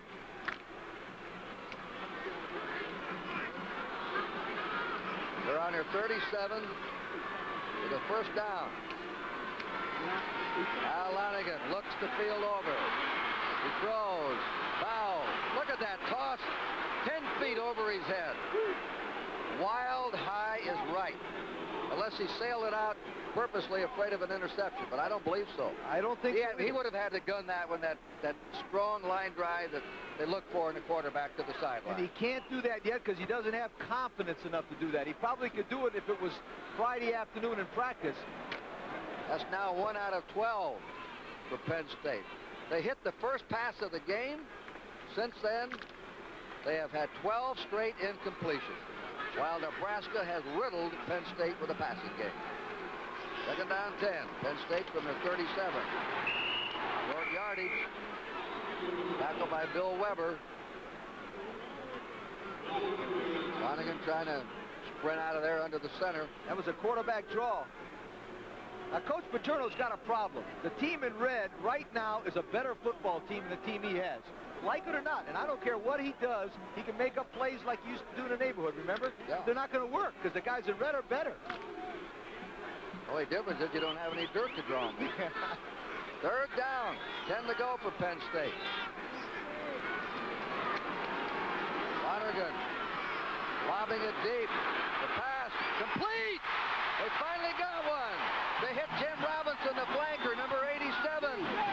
Neil Harris wrapped him up. That was a perfect throw that time by Dan Lonergan. And maybe this will wake up the Penn State offense. Now watch, he throws the ball perfect to Tim Robinson. Now the one thing about that, he squared his shoulders. You notice that's the first time he's really let the ball go. A lot of confidence. Now they got to score here to get it going. Penn State had a 39-yard pass play. Here's Williams. He doesn't get much. He squirms to the 22. He's 11th on the all-time rushing list of Penn State, and Mike Cranmer stopped him. A timeout by Penn State with 1:16 to go. They have one timeout left in this half. And this is where if they had Todd Blackledge, they'd have a lot better advantage because he had that experience last year, remember, to take them that 65 yards in 1:18. But that's the biggest word in sport, if. Incidentally, he had a year of eligibility left. Graduated with honors. One of their outstanding students. When we resume play here in the first kickoff classic, proceeds going to the National Football Foundation's College Football Hall of Fame. Okay, you can see the defensive brain trust there. To your left of your picture, right in the middle is John Milton. To the right is Charlie McBride. He's got his hands on his hip. He's the defensive coordinator. They handle the defense. Tom Almsburn handles the offense. You know, Lee, I'm president of the Basketball Hall of Fame, and we have the tip-off classic with proceeds going to the Basketball Hall of Fame. It's worked very well. The NCAA allows a team to play an extra game each year for the Basketball Hall of Fame, and I'm sure the same thing's going to happen here for the College Football Hall of Fame. We have Houston and North Carolina State coming up this year for the tip-off classic. Look at the game they've got lined up here in the first kickoff classic. Second down, 9 for Penn State. Nebraska's 23. Nebraska leading 21-0. Lonergan on a screen, and that was deflected by number 90, Scott Strasburger, who nearly knocked it up in the air and could have picked it off. There he is. He's from Holdridge, Nebraska. He's a pre-med student. Nearly went to Dartmouth. They tried a little screenplay. It's a good thing. A screenplay means you let the players come in, but they had a blitz on. It's a good thing he tipped this one. If you see number 44 come into your picture, look at him. Oh, he had it picked off all the way. Lonergan now is 1 out of 7 for 39 yards. Penn State's completed only 2 passes, 14 attempts. 3rd and 9. Goes on the run. He's got a man open. It's complete. They're at the 15-yard line. Brett Clark making the hit on Kenny Jackson. And you know, that's interesting. That's the first time that Kenny Jackson, the best player on Joe Paterno's team, has touched the football. And the strategy was to try to get the ball to him tonight, but they haven't been able to. The clock is moving on him, and now they ask for timeout. This will be their last timeout, with 50 seconds to go in the first half. Lee, remember when the old days, they used to have what they call the breather? We'll talk about that in a minute. Let's watch this last completion of Kenny Jackson. From the end zone, you're going to watch a quarterback. They see the blitz, number 45, Fort Knox is coming in. They're trying to put the pressure on Lonergan, and he makes a good throw here. Now, what happens in this situation, number 10, Clark has got such great reaction. He stopped them just 1 yard short of that first down. Now, that's Joe Paterno in the middle there with Dick Anderson. But I'll tell you one thing, Joe Paterno, the guy right there, the dark hair, he will make this decision. Head coaches make the 4th down and 1 because no assistants want to make them. Lonergan coming out as 4th and 1.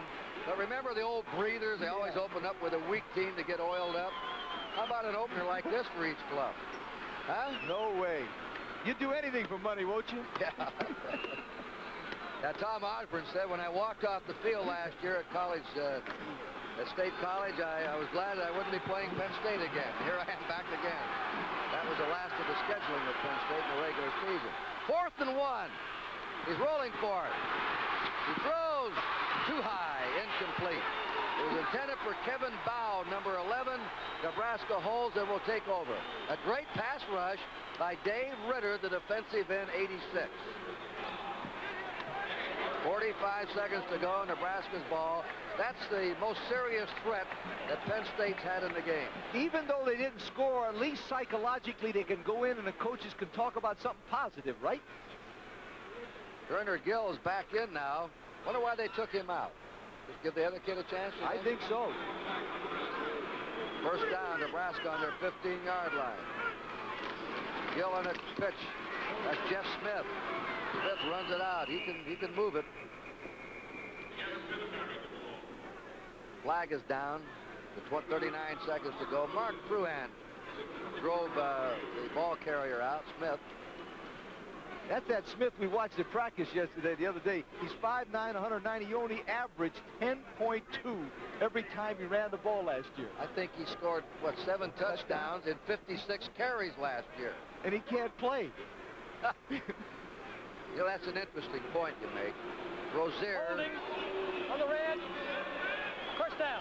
Came closest to the Heisman Trophy of any returning college player this year. Now, do you let this fella play on a powerhouse team when they're way ahead? And his coach Osborne says no. He's going to get honest statistics, and also we have to get kids ready for the future behind him. And we play for the team here, not for... There's Gill being wrapped up by Todd Moles.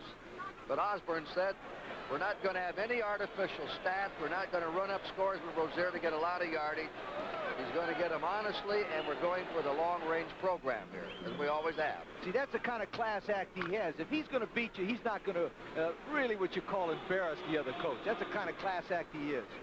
There's your time in the first half. A rout in the first half for Nebraska. Penn State fans are stunned here. He gives off to the fullback, Rathman. That should be the last play of the first half. The gun is out. The first half is over. Nebraska 21, Penn State nothing. Let's go down to Dave Dials. Okay, Joe Paterno, ever the gentleman coming here. You do not want to be interviewed right now, do you? What are you going to do, Dave? You know, Nebraska's playing awfully well. The kids are running hard, and they're coming off the board well, and we just have not had enough offense to give our defense a chance to get some rest, and we just got to generate some offense. The two quarterback, a little jittery. I got a guys open, and they're overthrowing and what have you, but you know, that's what we got to expect with kids.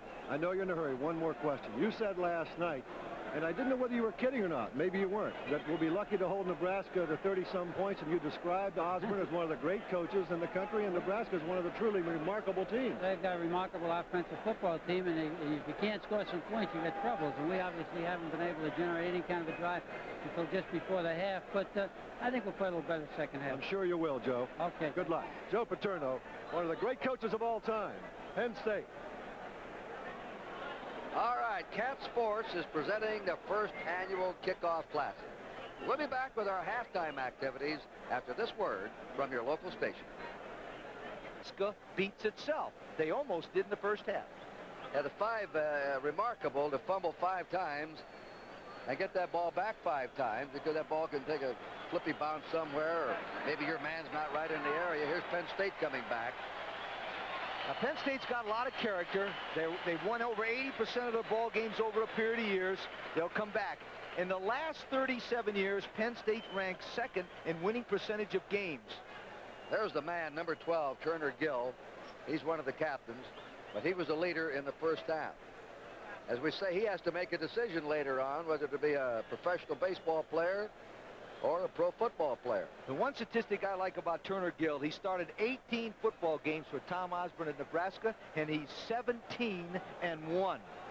And the one they lost was to this same Penn State team last year, 27-24 in the last 4 seconds. And he took the team right down and scored near the end of the game, and Penn State needed a miracle to pull it out. Okay, Penn State can win this football game with one factor. If they play well on defense and force Nebraska to make some turnovers, get a touchdown quick, they got a chance to win it.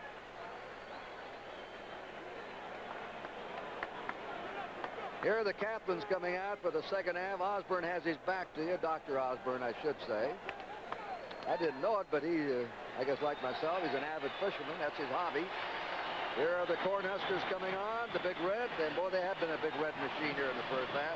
And here's Paterno, who has won 15 out of 17 of his opening games. Let's go down to Dave Dials now. I'm with a very conservative man, a man who's a little bit like Tom Landry in that he doesn't very often express his emotions outwardly. Tom Osborne, there's got to be a big smile in here right now. Well, not yet. We got, you know, characteristically, I guess you might say, we got another half to go. And last year at Penn State, the score was 14-7. We had really played poorly, and we probably should have been behind 17-0. We came back, probably could have won the game. And so Penn State's not done yet. This is a team with a lot of pride, a lot of good athletes. So I'm really anxious to see how we come out and play. You know, I hope our players don't go flat, don't let up on us, and keep playing hard. You substituted rather liberally in the first half. Any particular reason for that? The first game you wanted to use some more players, see what they could do? Well, we have confidence in a lot of football players on our team, and we want to keep them fresh, and we'll try to do some of that throughout the year. Tom, you had said earlier that you didn't know how good this football team was. And you had also said originally you were not keen about this game. I don't think that's any big secret. Neither you nor Joe really wanted to play this game, but you said whichever team played it, you would be a better team because of it. Well, I think that an extra game gives you a little extra practice. You have good competition, and we'll know a lot more about our football team tomorrow morning than we did going into it, and hopefully it'll make a better team next 2 weeks, 3 weeks, 4 weeks down the line. No injuries first half? No, nothing serious. Okay, keep him healthy. Tom Osborne. As I said, rather quiet man, and Kurt, as you mentioned, a man who has a doctorate, very studious man who doesn't say much, but you can tell what he's thinking. He wasn't a big-name coach when he went in. He was from Hastings College. He was an assistant under Devaney for 6 years. When Devaney named him the head coach to replace Devaney, who became the athletic director, somewhat of a shock or surprise around Nebraska, but no more.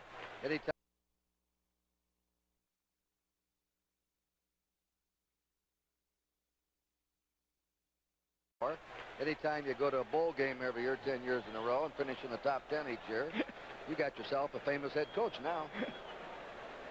Like I said, the E.F. Hutton of college coaching. He doesn't say much, but when he speaks, everybody listens. Harry Hamlin's going in to receive a kick for Penn State, number 17. And Mark Robinson, they're two defensive players now going on the attack for the kickoff. Scott Livingston will kick off Nebraska. The first kickoff classic opens the second half. Nebraska ahead 21-0. The kick is coming to Hamilton. Fumbles it. Up with the ball. And they're in trouble. He's down on the 8th. Third time out of 4, they have failed to get the kickoff beyond their own 20-yard line. Put him in a hole right away.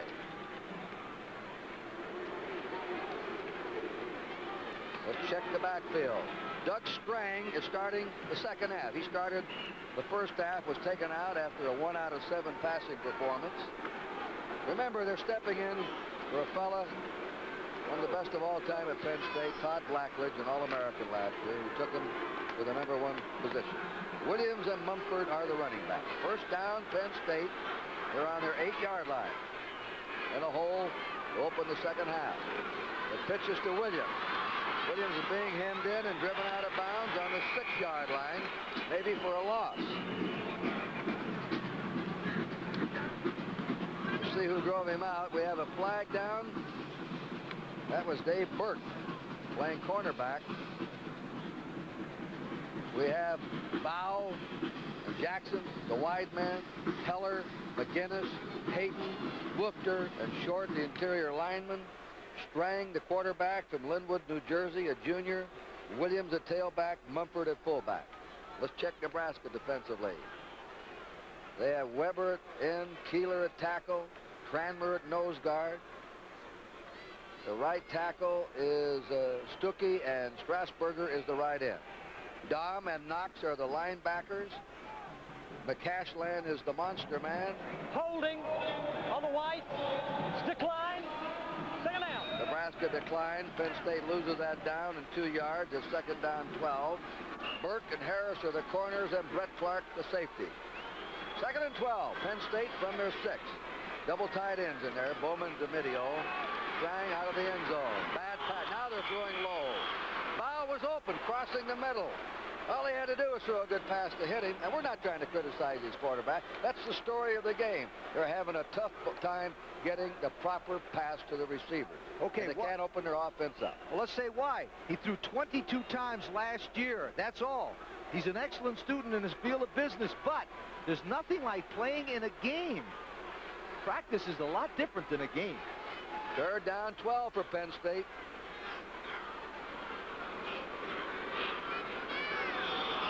A lot of movement there.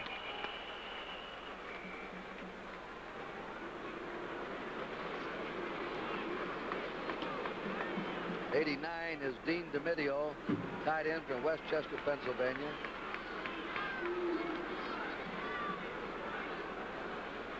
Joe Paterno at halftime when he was interviewed, Lee, didn't say we're going to pull this one out. He did say, though, we'll play better in the second half. Illegal procedure on the white. Third down. Well, they're getting a rocky start here in the third quarter. Now the ball's back on the 3-yard line. It's third down and 15 for Penn State. Jackson and Bow, the receivers, spread wide. Here's Strang out of the end zone. And another pass complete to Bow that time. He's out to the 14, but he's short. And Bow made a marvelous catch. That's a tough catch when you have to reach down with a man about to hit you. He's the big play man for him. Now you'll see it roll out to the left. Strang will set his feet. Now watch him. He will aim the ball. Watch it. Now watch when he throws it. He will aim it. See him aim it? And the ball goes down that way. He's got to relax and just throw the ball normal. That's easy to say up here without those big red gorillas after you. Here's the kick by George Reynolds. A beauty. Drifting high. A fair catch called on the 37-yard line by flanker Irving Pryor. And Nebraska's ball first down. And they go on the attack for the first time in the second half with a 21-0 lead. By the way, the hang time on that kick was 6 seconds. We'll be back at Giant Stadium right after this. Has their regular backfield in. Turner Gill at quarterback, number 12. Mike Rozier, the I-back, number 30. Mark Shalene, the fullback, 25. Pryor, the All-American flanker, 27. Ricky Simmons, the split end, number 7. Inga Britson, the tight end, number 83. First down. From their 37, they've got a mishandling of the ball from center. A mess up there. It's recovered. Steve Schefter sitting on top. Trainowitz, the Turner Gill on the exchange. not a smooth one by any means, and that's a 3-yard loss for Nebraska. Second down, 13. I wouldn't be too happy, though. That's the way they started the game off. Remember? They had a bad-looking play, lost 3 or 4 yards, and all of a sudden, boom. Remember, 3 long drives by Nebraska in this game produced their 21 points. Shalene hit, comes through to the 40. They call him the Freak. His teammates, he's so strong. He was a walk-on in the spring of '82, and then he started in the Orange Bowl last January. He's an interesting story. Antonio, the linebacker, 84, made the hit. Here's Ricky Simmons bringing a play on. Shalene, the fullback, went to Nebraska Omaha and transferred to the University of Nebraska. There's the total offense figures way in favor of Nebraska. This is a 3rd and 7 for the Cornhuskers from their 40. And number 70, Gattuso, over anxious. If he jumped in that neutral zone and got back without touching anybody, he was all right. But I think he touched the Nebraska player, which makes it encroachment. Now, that may call a different play. Instead of 3rd and 7, it's 3rd and 2, Lee. And you notice they brought in another tight end and took out Simmons, the receiver. 3rd down. Watch Gattuso. He's so aggressive, he doesn't want to wait for the snap count. He wants to hit somebody, but that's against the rules. He touched the center, Trainowitz. With his left hand. Here's the pitch to Rozier. Rozier is hit, and they throw him for a loss. And on him is Harry Hamilton, number 17. Harry Hamilton, the hero. They didn't like the name Wolfman, Monster Man. They want to have something nice for that hellacious hitter, so they call him the hero in their defense. That's a loss of a yard. It's 4th down and 3 for Nebraska. Scott Livingston in punt formation averaged 43 yards a kick in the first half. And Kevin Bow, Kenny Jackson are deep for Penn State. The kick is away. A floater. Fair catch on the 19. Penn State puts the ball in play. Kevin Bow handled it. Penn State, outside of only a couple of times, Lee, has had any kind of field position in this game. We're going to be back here at the Meadowlands. 12:05 to play in the 3rd quarter. Nebraska 21, Penn State nothing.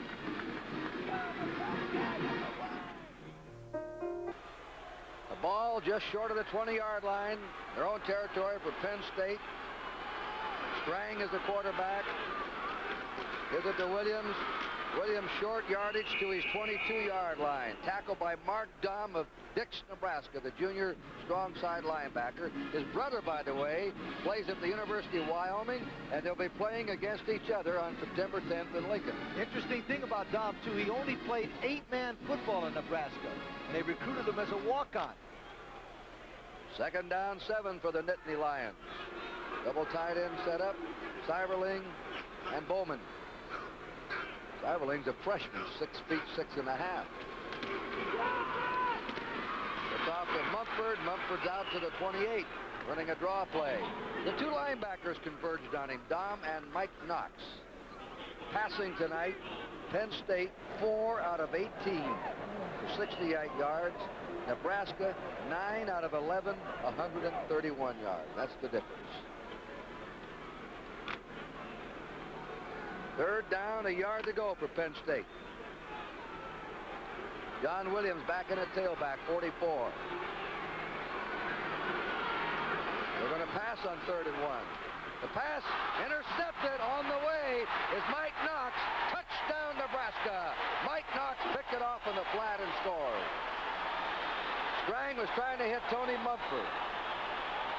Big rush in there by McCashlin, the monster, who made him get rid of the ball in a hurry. There's the hero, Mike Knox, Castle Rock, Colorado, a walk-on, a heavyweight wrestler.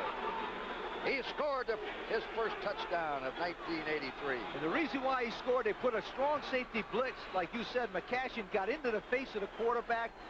They did not see Knox coming from the inside out. He intercepted and scored. Dave Schneider will try the point. He's been perfect tonight, and it's no good this time. He missed to the right. 10:46 to go in the 3rd quarter. Nebraska 27, Penn State nothing. Just intercepted the pass, ran 27 yards for the touchdown. Here's pressure by McCashlin. The toss, he's right there to pick it off. Open walk into the end zone for him, and Nebraska has a 27-point lead. Livingston will kick off. Bow and Lewis are deep.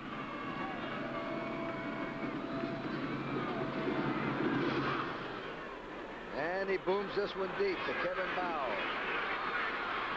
Coming out to the 10, 15, 20, up to the 30. There they got to run back, and they're out to the 36.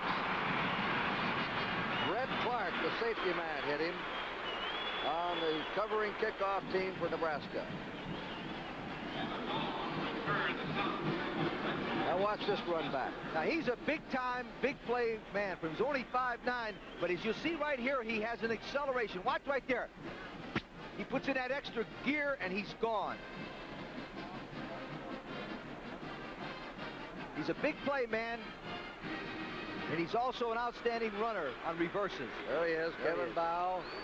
We have Lonergan back in at quarterback. He gives it off to Williams on a quick draw. Mark Dahm meets him, the strong side linebacker at the 36. Penn State has not had a breakaway threat in the game, nor a long ball threat with a pass. The secret, one of the secrets of Nebraska's defense, they have not allowed Kenny Jackson, who Joe Paterno calls the best football player he ever coached, a first-team All-American, to even touch the football. Well, he's caught one pass. Second down 10 for Penn State on their 36. Lonergan under the rush, throws it. Look out there, because number 11 was covering Neil Harris. We had a tremendous rush by Ken Sheed, a third-string nose guard. Nebraska now starting to pop in second and third stringers. Now, you know what happened is Nebraska is now just not worried about the run anymore. They're just going to try to test that quarterback.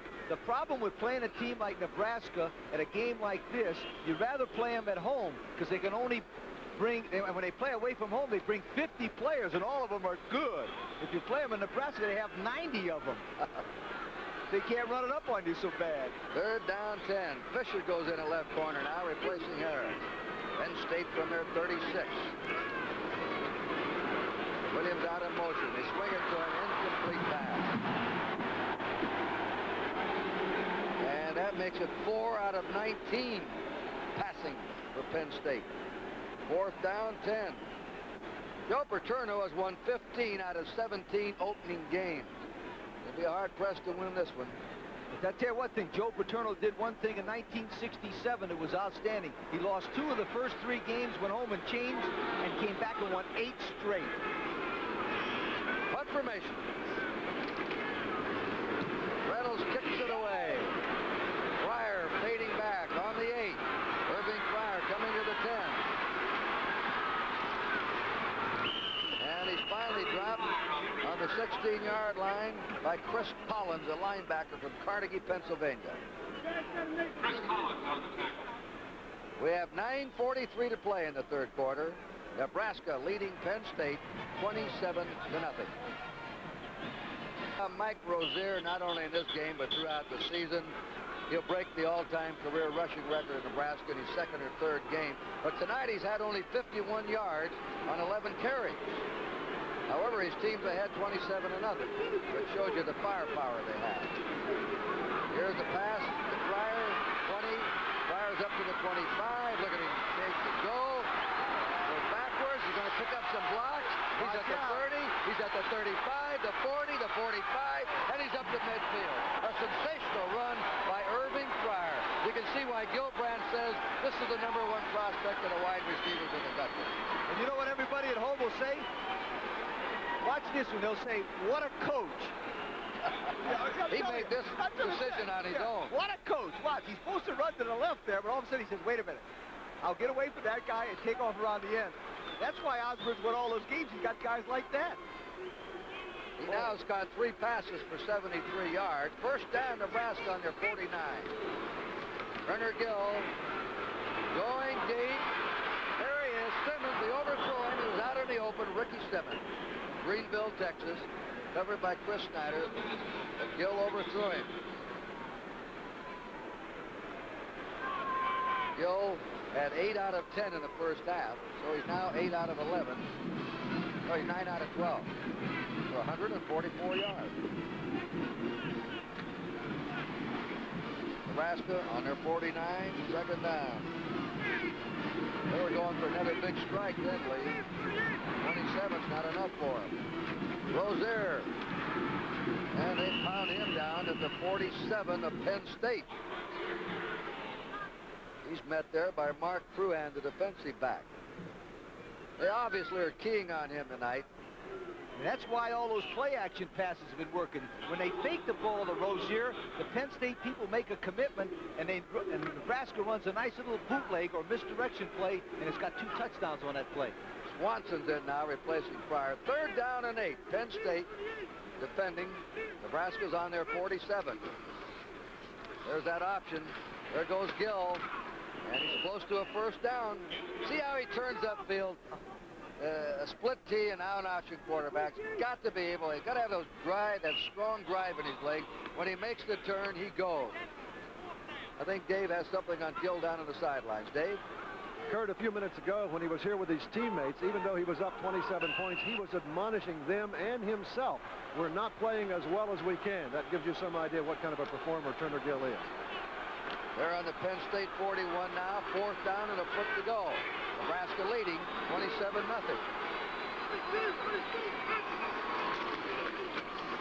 Coming through. Rozier. Camden, New Jersey.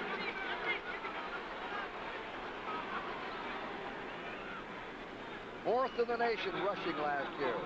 7-yard average per carry.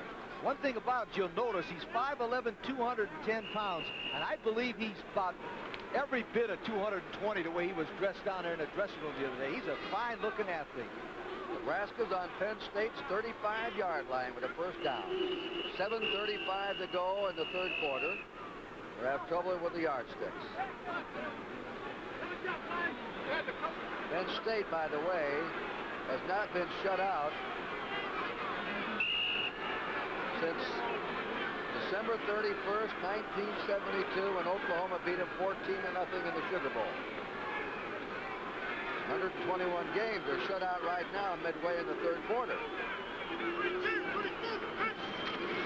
Out of the eye. Gill keeps it. Trailing back. Rozier at the 34-yard line. He's hit by John Walter, the defensive end. Robinson came up to help. What a player this Robinson is, the safety man. Robinson's a first-team All-American, and he's an excellent student. And I tell you one thing about him, he gets better and tougher as the game goes on because he's coming up and making great plays. Now, Tom Osborne is thinking one thing. He's thinking balance right now. And you'll notice you don't have any idea where Nebraska's going to hit or who they're going to give the ball to. That's why they got Penn State going crazy. Rozier's career record, 2nd down, 9. Gill quick to Ingebrigtsen, the tight end. On the Ingebrigtsen, he scored a touchdown tonight. Radisic wrapped him up. The ball's at the 28.5-yard line of Penn State. You notice this drive. Pryor's made a great play. Gill's made a great play. Rozier's made a great play. Ingebrigtsen. You have no idea where they're going to attack you, and that's why they're so potent on offense. 5:55 to go in the 3rd quarter. Nebraska 27, Penn State nothing. 3rd down and 3. 4 out of 8 on 3rd down conversion. Gill keeps the ball. He's got the first down. See him run that option. Boy, he read that in beautifully out there. When that in drifted out, Rozier doesn't even have to carry a ball in the game, and he's a threat. Okay, number 86, Walter, did exactly what the coaches said. They said if they run an option, you take Rozier and somebody else will take Gill. But the problem was that somebody else got knocked down. Wonder how many yards Gill has rushing tonight. He's doing pretty well himself. He may outrush Rozier. First down, Nebraska on the Penn State 20. He has 53 yards rushing. Gives the ball to Rozier. Rozier nice ahead to the 16-yard line. Passes to Antonio. Makes the stop on him. Turner Gill, look at the rushing. Been uncanny with the passing. You know, Kurt, as an I-formation coach, the I-formation is designed to run inside. But with a quarterback like Gill who fakes inside and goes outside, you can't stop it. Not with a quarterback like that. No, he's got too much quickness. Quick, strong, he can throw, he can run. He can throw you in every direction. There's a handoff to Shalene. There's a flag down. The fullback, Mark Shalene. Carried just short of the 10, but a flag drop. Chris Sidner, the cornerback, made the hit for Penn State. Maybe a holding call against Nebraska. It's about the only thing that stops them tonight is a penalty. They have been fortunate, but let me say they've also been very alert on recovering their own fumbles. They fumbled 5 times in the first half and recovered every fumble. Red.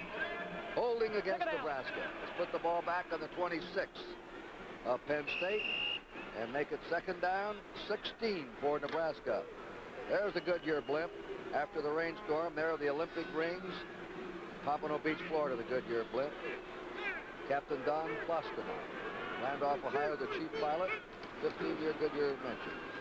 Werner Gill fakes. Look out. Starts to run. Now they drop him at the 25. And he's hit there by Greg Gattuso, the defensive tackle, number 70. Greg Gattuso has been playing outstanding football. If you could see him, he's one of those 6'3", 260-pound typical Penn State guys that are really tough. In fact, he's got such great quickness in one of their defenses called the Magic. You see him? He covers a back coming out of the backfield. Third down, 15 to go for Nebraska. 3:50 to play in the third quarter. Penalties, Nebraska 6, Penn State 2. Not a lot for an opening game. Gill under the gun. Great catch. The ball was Mark Robinson hit Irving Fryer. That was a tough catch, but he held on to it. How many 27s are there out there? Sideline to sideline. Oh. That's 4 catches for Fryer. Now, let's see what Osborne does. It's on the 17 of Penn State. It's 4th down and 7. And they're going to try a field goal. Dave Schneider of Plattsmouth, Nebraska, a sophomore, will try a 34-yard kick. It is up, and the kick is good. He booted it 34 yards, and Nebraska now leads 30-0.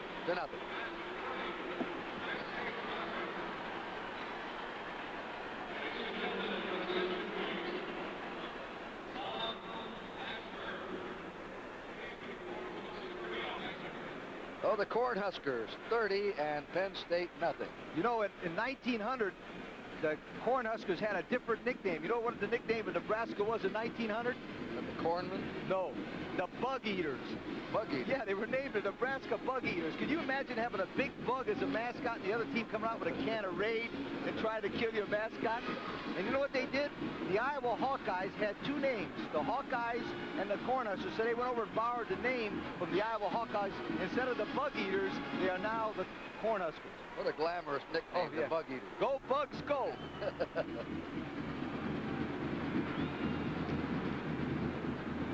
Well, they haven't been eating bugs tonight, but they've been eating up the Nittany Lion. Sid Lewis giving Bauer deep. The kick by Scott Livingston. Fouls there for it on the 3. Got to the 10, to the 15. Got a crack. Comes up to the 24. And he is tackled.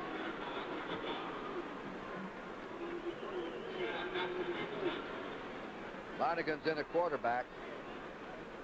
24-yard line.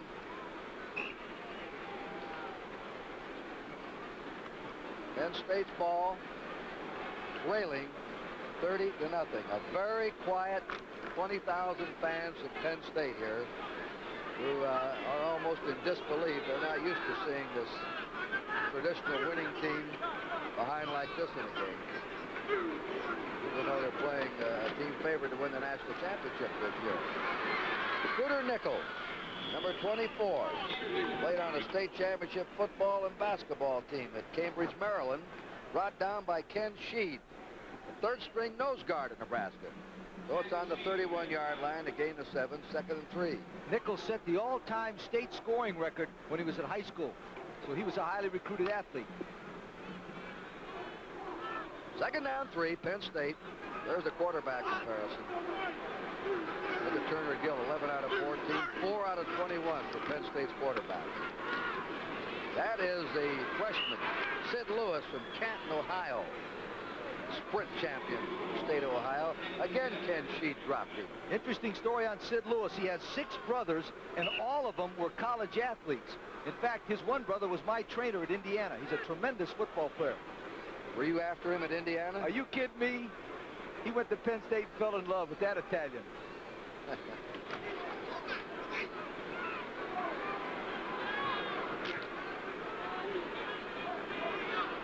It is now 3rd down and a yard to go, and Penn State's asking for a timeout. They'll have 2 left. Well, they had a mix-up that time. One of the men thought he was supposed to go out, and the other one didn't. And the quarterback, Dan Launderen, made a really smart move there by calling a timeout so we could at least try to get a first down here. The biggest losses. Joe Paterno hasn't suffered many in his 17 years of head coaching.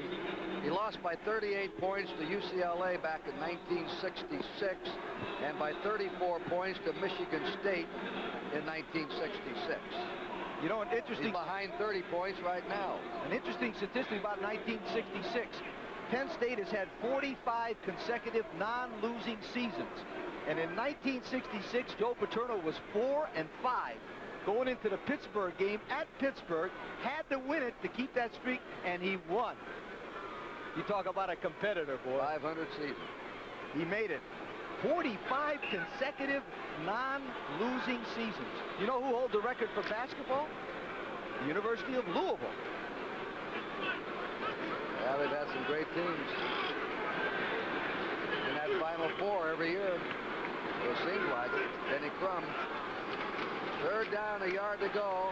Running the option play. They're out to the 36, Larnagin, and they have a first down. Mike Knox, who intercepted the pass, ran 27 yards for a touchdown, made the tackle. We're down to 1:37 to go in the 3rd quarter. You see the Nebraska defense, they're known as the black shirts in Lincoln because they wear black shirts to intimidate the rest of the team when they're practicing. I know one thing, they get a lot of rest of that offensive teams on the field with those long drives they put on. Here's Lonergan to throw, and it's incomplete. There's no interference on that. That was Dave Ritter. He was going for the man. The ball sailed over his head. It was intended for Sid Lewis. And you notice when John Milton was in here before the ball game, he said they were going to try to stop those crossing patterns that Penn State beat him on last year. And that's a perfect example where number 86 Ritter was covering a man across the field, man for man. That's 4 completions in 20 attempts now for Penn State. 4 out of 20. 2nd down 10. Penn State on their 36. The I formation.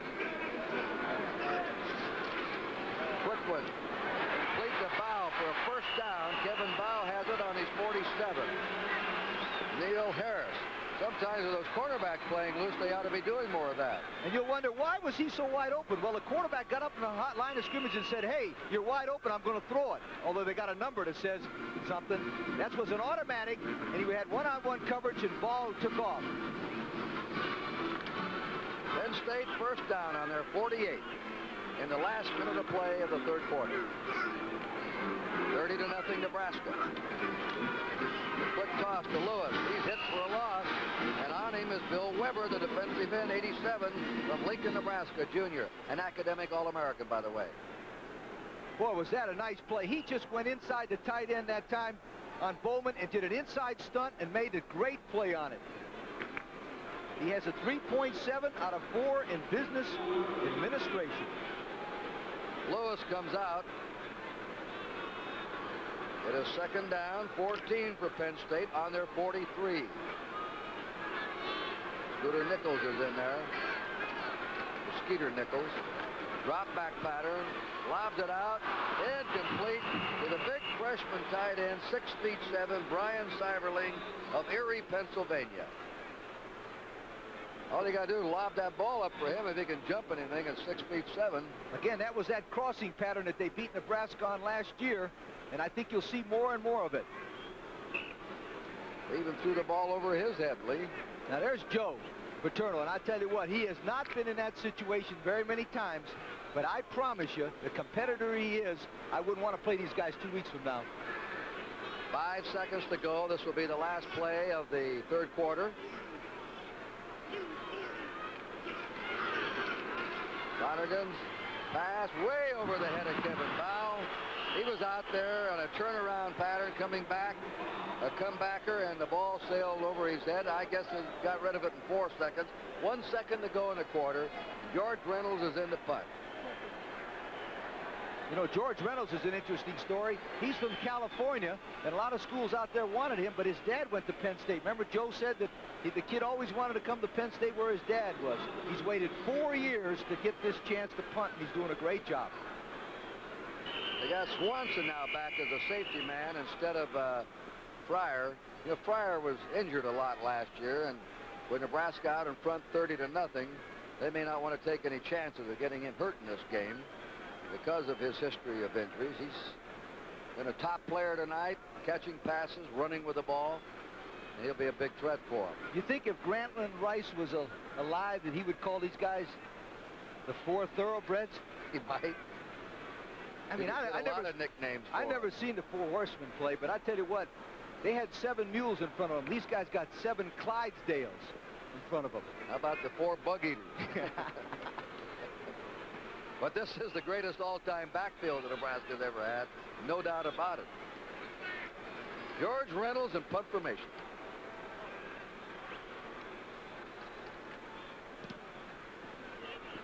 Fielding this kick will be Jeff Smith. He asked for a fair catch, and he's got it on the 17. Nebraska's ball. That's the end of the 3rd quarter at Giant Stadium in the Meadowlands Complex. And the score is the University of Nebraska 30, Penn State nothing.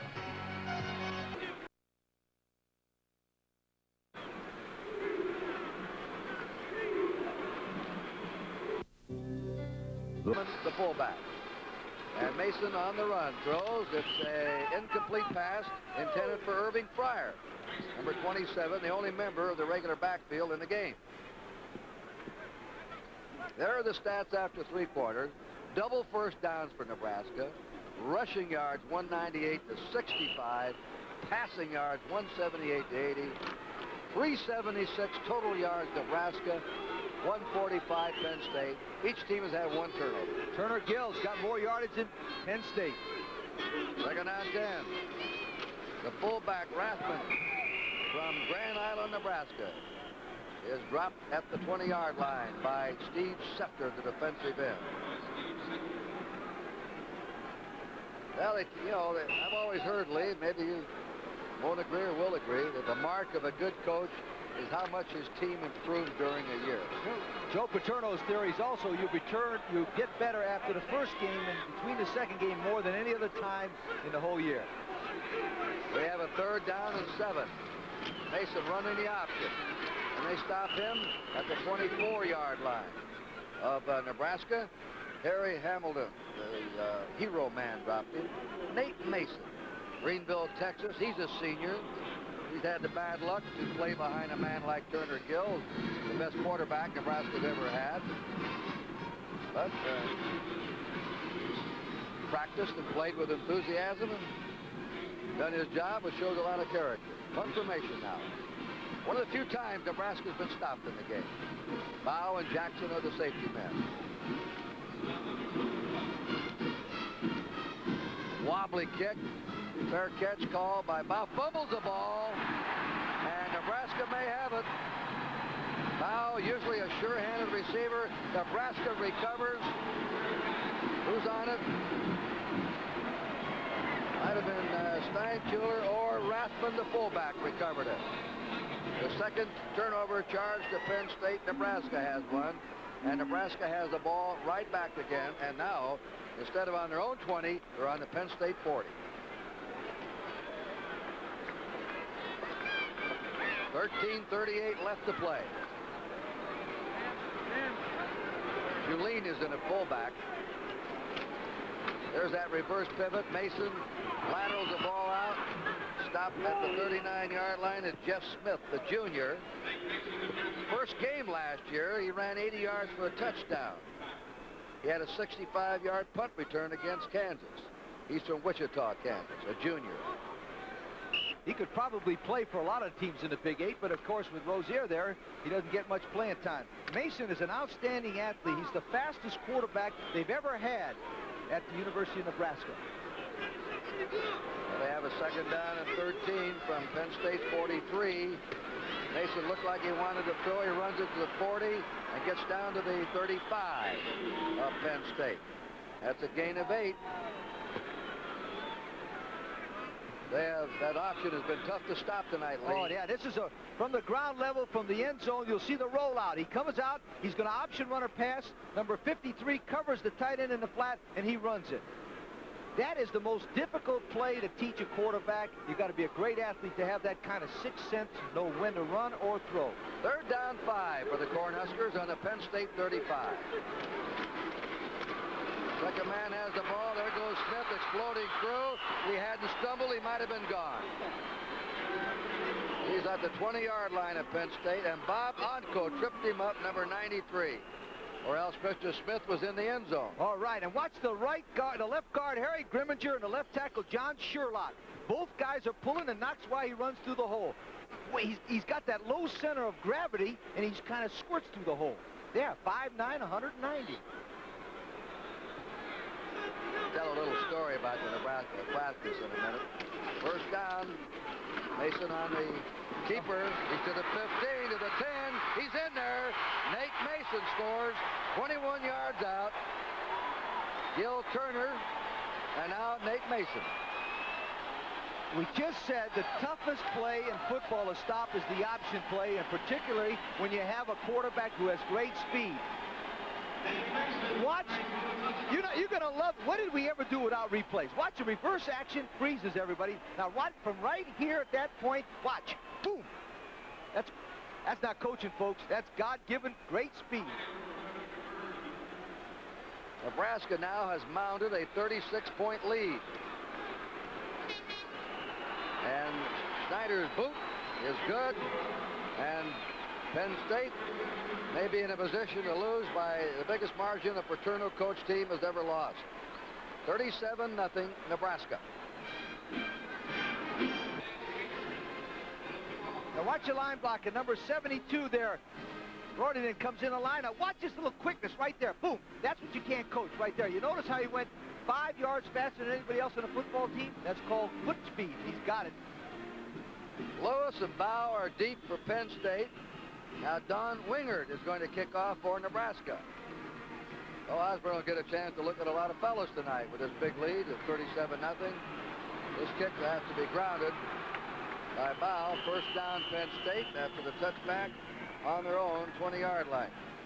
Didn't you coach against Osborne at Nebraska? Did you play him Indiana? Well, we had the distinction of playing him 4 times. I coached against Coach Osborne, and I made the same mistake that Joe Paterno made. One year, we almost beat him and made him mad. We had him on national television the next year, and they beat me 69-17 just to show me.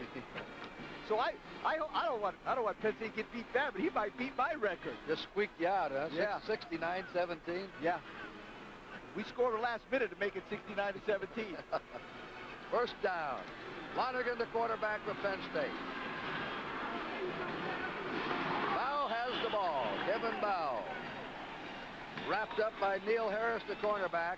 Be a first down, Penn State. That's the 6th pass completed in 26 attempts for Penn State. All right, it's a good snap. He gets back. Now watch him. He makes a good throw because he sets his feet. You notice how he sets in a pocket? Boom. Nice throw. And that's the toughest pass to throw, going right and throw it back there. But he threw it perfectly. Penn State's on their 35. First down. The give is to Sid Lewis, the freshman tailback from Canton, Ohio. Short yardage, a couple. And the hit made on him by number 61. That's Mike Keeler, the defensive tackle. You know, there's quite a story on Keeler. Yeah. He had major surgery for stomach cancer. He set out in 1982, but he had a cancer operation in 81. Here you just saw him make a tackle, and he started this game as defensive tackle for Nebraska. A great story. Steve Smith's now in the tailback. Lonergan's going with a bomb to Bow. He's out there. It's incomplete. Penn State is yelling interference, that he was bumped along the way, but the official says no. What do you think about it, Lee Corso? Well, Well, the pass interference, one thing about it, it must be first a catchable pass. That's number one. Number two, that they both have an opportunity to go for the ball. And three, if he pushes him with his hand before he gets there like that, I would say that's pass interference, especially with 37-0. I mean, the guy ought to call that one, right? Paterno thought yeah, so nice. Third down, 8, Penn State on their 37, trailing 37-0. Here comes a blitz on. There's a pass. It's caught for a first down, I believe, by Kenny Jackson. And that was even throwing high. Yes, but they were putting the pressure from the backside. I'd like to add one thing about that Keeler. You know, they told me at the coaches the other day that not only did he have that problem in his stomach, you know what happened? His father died watching him practice football 2 years ago at Nebraska. I mean, you talk about a great story. Mike Keeler. First down, Penn State. Ball will be on their 45. Been a Nebraska route, 37-0. Nebraska has been picked by both wire services, the Riders poll and the coaches poll, to be number 1 this year. Penn State was number 1 last year, meeting in the inaugural Kickoff Classic. Game, of course, not as close as everybody thought it would be, although Nebraska was a favorite. Jackson has it. Kenny Jackson from South River, New Jersey, on a marvelous catch. That's his 3rd catch of the game. Biggers made the stop. And that's the kind of play that has made Paterno very high on. Right. Yeah. Now watch it. It's what they call a crossing cut. Remember I told you that Nebraska was worried about them crossing? There it is, a perfect example. The greatest test of a man's character as a football player is how do you play when you're 37-0. There's a great football player, Kenny Jackson. Penn State on the Nebraska 27. Time remaining in this game, 9:55. A draw play. Going nowhere. That's Steve Smith, 3rd-string tailback, a freshman from Clinton, Maryland. And Joe Paterno says, might as well give these youngsters some game time and let them get their feet wet. Brett Clark, the safety man, made the stop on him. No gain on the Nebraska 27. 2nd and 10. You know, Joe Paterno said no matter what happens in this game, we will become a better football team by playing a great team like Nebraska than we would have been playing a lousy team and beating them. I believe him. 2nd down, 10. Flanagan fires. It's complete to Sid Lewis, number 21, the freshman tailback. They'll put it down on the Nebraska 14, where it'll be a first down. It's a low end zone shot. You might say, why is this guy wide open now? Well, they got the 2nd unit in there. That's one of the reasons. Number 46 is not Knox. And he comes across the middle, again, in that favorite spot. First down, Penn State on the Nebraska 14. Bill Emerson is the 3rd-string fullback in the game now. He's the lone setback. He has the ball. He did have the ball. A fumble. I believe he recovered his own fumble. 8:30 to go. Nebraska ahead, 37-0. Both teams have an open date this coming weekend. And Penn State will play Cincinnati. Nebraska will play Wyoming. You know what happened last time Penn State had an open date? They beat Nebraska. They took a week off, and they went down and got bombed by Alabama last year. That's right. That's the only game they lost. 2nd down, 12. The fullback now is Tim Meno. There's a pass. And, Bow had it and then couldn't hang on to it. Kevin Bow. Todd Fisher was there with him. A high rainbow job. It nearly dropped into his hand. Nebraska has blitzed the last 3 plays, and they're playing man for man. Todd Fisher that tried to play Kevin Bow and did a pretty good job of having position on, but that ball kind of laid up there too long, didn't it? High arch. Lonergan is 7 out of 16. Which one? You know, it's hard in this one game. Which of these 2 quarterbacks you think will win this job? Well, I'll comment on it in a second. All right. 3rd down and 12 for Penn State on the Nebraska 16. There's a reverse to Jackson. Jackson number 20. Hit Goes to the 15. Still going and gets down to the 12. Kenny Jackson brought down by Ken Sheed, the third-string nose guard. Ronigan and Emerson block for him. Going back to answer the your question. handoff. Ground level replay will show what kind of athlete number 82 Kenny Jackson is. Remember, this guy holds 22 Penn State records. It's a little misdirection play. Lonigan gets a good block. Watch him. He'll break one tackle and go forward. But watch the pursuit on the red shirts. 1, 2, 3. Fourth down. 8 to go. Pass is high to Jackson. Penn State is stopped. Nebraska's defense takes over. And they'll have a first down on their own 12-yard line. With 7:11 to play in the game, Nebraska's ahead 37 to nothing. Now I'll answer your quarterback question again. I don't think Joe Paterno will do anything until he has some time to talk to the quarterbacks, and then he'll make the right decision. We'll be back from the Meadowlands.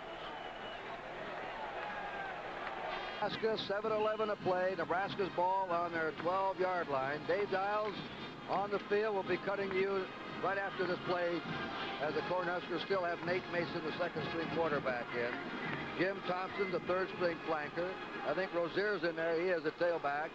Fumble by Mason. Keeps the ball. Gets away. Look at him. He broke 2 tackles. He's got a loss, but he could have been tackled for more. Strong running quarterback, Nate Mason. Dave, what do you have for us? Well, you know, there will be those Penn State partisans, Kurt, who might say that Coach Tom Osborne is pouring it on. He really is not doing that. He brought 70 players here to the Kickoff Classic. He has used about 54 of those players, and I'll venture to say before the evening's out, he'll use them all. Good point, Dave. We've been talking about the second and third stringers. That's Rozier. Oh, he was met standing up. And he was hit hard there by Don Graham, an inside linebacker, freshman from Pittsburgh. Let me tell you something. This guy would make my team right here. 37 to nothing, and you crack that guy, put him on your team. You said that. That's probably a move him up a couple of First notches. team, brother. 1 tackle. Right there. Third down 8. Nebraska from their 14.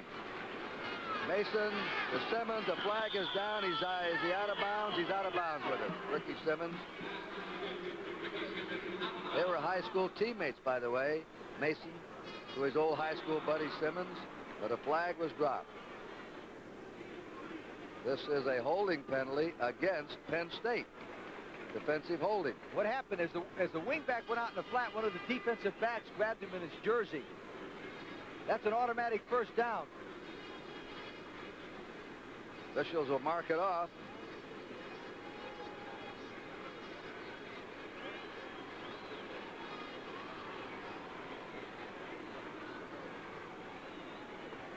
You know, the Sporting News had a recent poll of the leading football coaches in America, asking them to name the greatest college football team of all time. And those coaches named the 1971 Nebraska team, coached by Bob Devaney. Osborne was an assistant then, as the greatest team ever. Oklahoma's 55 team finished runner-up. 21 is Paul Miles of Princeton, New Jersey.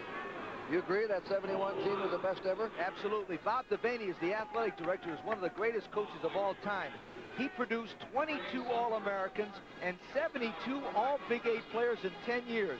But one thing about him as an athletic director, in the last 3 years, Nebraska has won the Big 8 All-Sports Championship going away. That's a great tribute to Bob Devaney. Second down 5 for the Cornhuskers, leading 37-0, 5:20 to go. This Miles, by the way, he's the fastest back they have. Mike Suter tackled him. Now we're down to the third string here. Okay, this is what I was saying about you don't want a player, but you don't have all the good players. Watch, this guy, you know what he's going to do? He's going to prove to the coaches that he's better than those other guys. You'd be better off playing against Rozier right now than that guy Miles, because Miles wants to prove that he's better, and he'll run crazy. We have a third-string quarterback in there, Craig Sundberg now. So Osborne has his third and fourth stringers in. against the defending national champs. There goes Miles again, getting outside.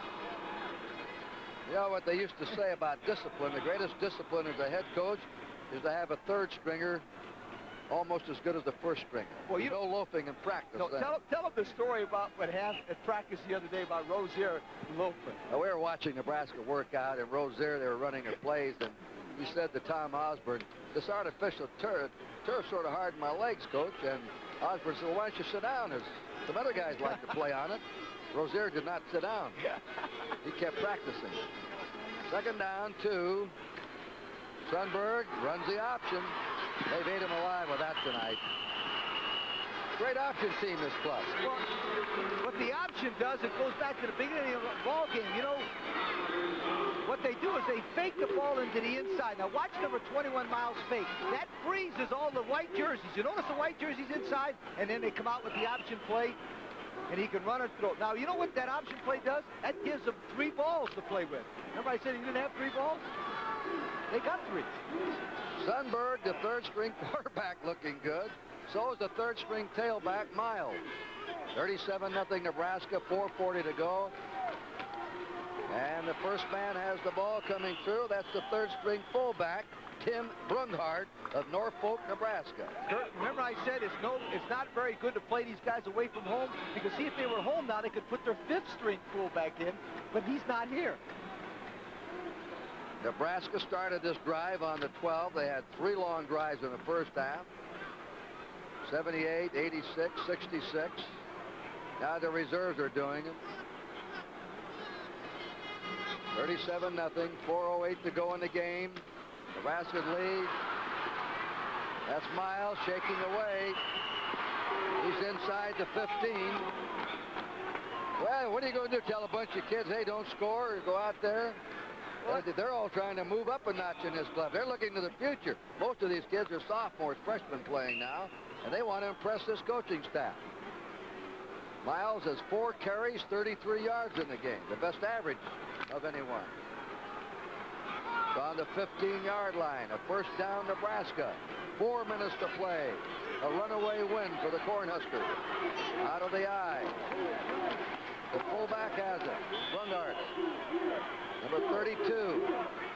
He's to the 10, and Tim Johnson. Penn State's got a lot of their young people in there, too, and they're testing them. Remember, the most important thing I can say right now is the season is just beginning. They've got 11 games to play. Penn State could still win the national championship. If they won 11 straight and Nebraska was to lose a couple, they could probably win it again. They lost last time. They won a championship with 1 loss. That's right. Second down 6 for the Cornhuskers on the 11-yard line of Penn State. Nifty handoff. See the reverse pivot and see him slide that ball off his hip to the quick hitter going through. He can handle that ball, that Sundberg. You know one thing that's interesting? The same exact plays that they ran 15 years ago, they're still running right now. But Osborne does not recruit players and change them. He recruits players that fit into his system, or he doesn't take them. Third down, a yard to go. Quick toss to Miles. Miles hurdles to the 1-yard line, fumbles the ball. With 2:48 to go. Yeah, I've never seen a team fumble as much in a game and recover their own fumbles. I think that's 6 fumbles for Nebraska, and 6 times they've recovered alertly their own fumbles. Alexander tripped him up and knocked the ball loose. Now Nebraska has a 1st and goal to go, and this entourage of Penn State fans, 20,000 who came here, are very quiet and very glum. They're about to suffer their worst loss under the head coaching of Joe Paterno. Nebraska fans roaring. There goes Miles, and they stop him, and there's a flag down with 2:18 to play.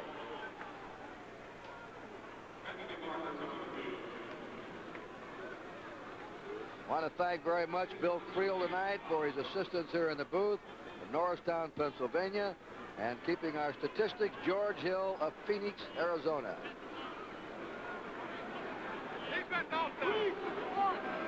Defense offsides. There's Kenny Jackson with his back to you, the All-American flanker. Remember, these guys were the national champs last year, and those guys had something to do with it. We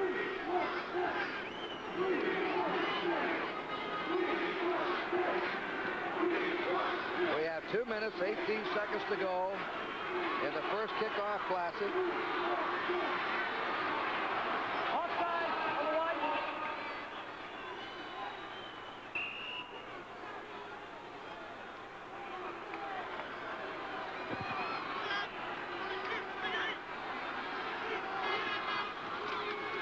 Miles, touchdown.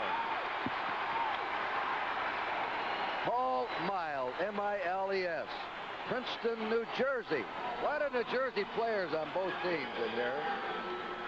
He scores. He's a sophomore, 195. He looked good on that drive, Lee. This is the dive play I talked about. I thought they might run the other. He just vaults into it. Now, remember, in college football, you cannot hurdle. You can dive over the hurdle. Now, watch him just get nice and springs off there. Herschel Walker did this play here better than any man I've ever seen play football. Him and Sam Cunningham. Miles carried that drive. The kick is good. Miles carried 6 times, 39 yards in that drive. Well, we'll be back for the closing 2 minutes. 44-0, Nebraska. Blimp looking down here, the Giant Stadium in the Meadowlands. Unless Penn State scores and gets a point, Joe Paterno is going to suffer his worst loss as the Penn State head coach. He lost by 38 points to UCLA in 1966. Right now he's behind 44 points. On the 5-yard line, Ray Isom, number 22, has it. And he comes out to the 20, and Penn State takes over. Just under 2 minutes to play. They're a happy gang. Well, they had a psychological edge, I think.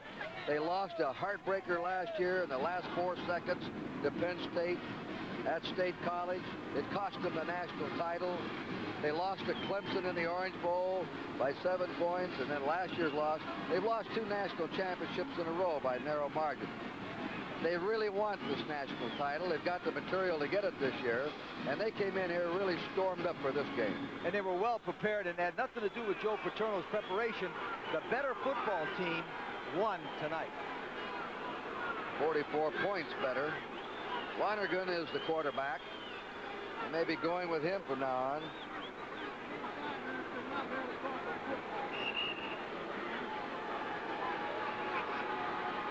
Well, they'll play it out now with 1:59 to go. Flag's down. They got 4 stringers in there now. That's Dozier, number 42. He's a freshman from Virginia Beach, Virginia. They dropped the flag with 1:53 to go. I asked Tom Osborne how much of his offense he had in for this game, and he said 95%. Because we have an experienced backfield that's played together for 3 years, or 2 years especially. I asked Joe Paterno, and he said 65% of his offense is in. Why would Nebraska have 30% more? Because all the players coming back, they never change their offense. As I said before, they had the same offense 15 years ago. They have the same playbook. They just keep getting good players. Illegal procedure on the white. First down. That's first down, 15, Penn State from their 15-yard line.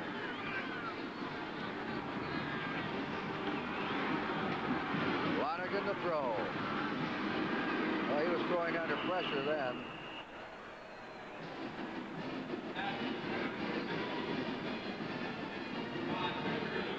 You know, Tom Osborne has got a great record. One thing about Osborne that a lot of people don't understand, but they should know, he has a PhD in educational psychology, but he was a great athlete. In fact, in the state of Nebraska, he's the only man in the history of the state to win the high school outstanding award as the athlete and the college athlete of the year. The only man ever. Huh.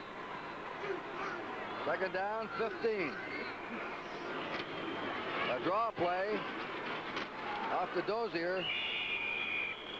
18-yard line, the clock moving. Penn State not calling any timeouts. 1:30, they're behind 44 points. Joe Paterno last year was the National Coach of the Year. There's a pass that's complete. Trying to get out of bounds. That's number 81, George Alpert, a four-stringer from Livingston, New Jersey.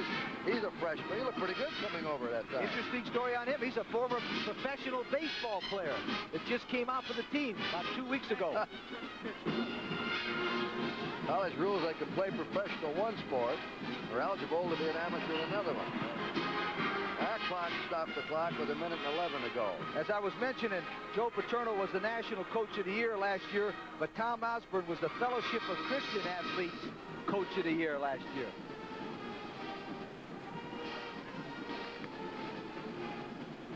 There's Tom, his trusty assistant. I think in the last 21 years, Nebraska's had the best record in the country, wins and losses.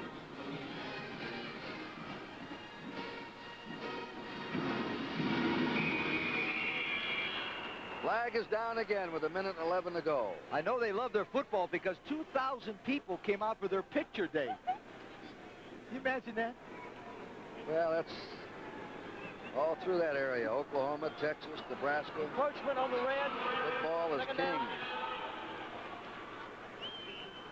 This will be the first shutout, unless Penn State scores, since the Sugar Bowl game. January 1st, 1972, 121 games. Penn State has gone in a row without a shutout. Oklahoma was shut out by USC last year. They held the record for the most games in a row before being shut out. Ooh, ejection. We're down to 45 seconds. 44-0, not a surprise that Nebraska won. They were the favorite. They returned the veteran backfield. The three standouts, Turner Gill, Mike Rozier, and the flanker, Fryer. They had a definite edge on offense. Penn State was supposed to have the edge on defense. But Penn State did not have any passing game tonight. The quarterbacking was not up to Penn State standards, starting two players tonight that had not played, or played very little. In fact, that gentleman right there, Laudergun, has never lettered at Penn State.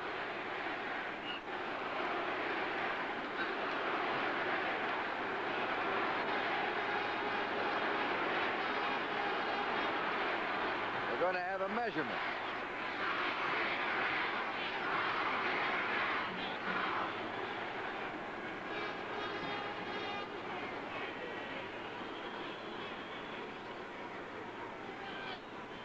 "39 seconds remaining, 44-0. Here's the Penn State schedule.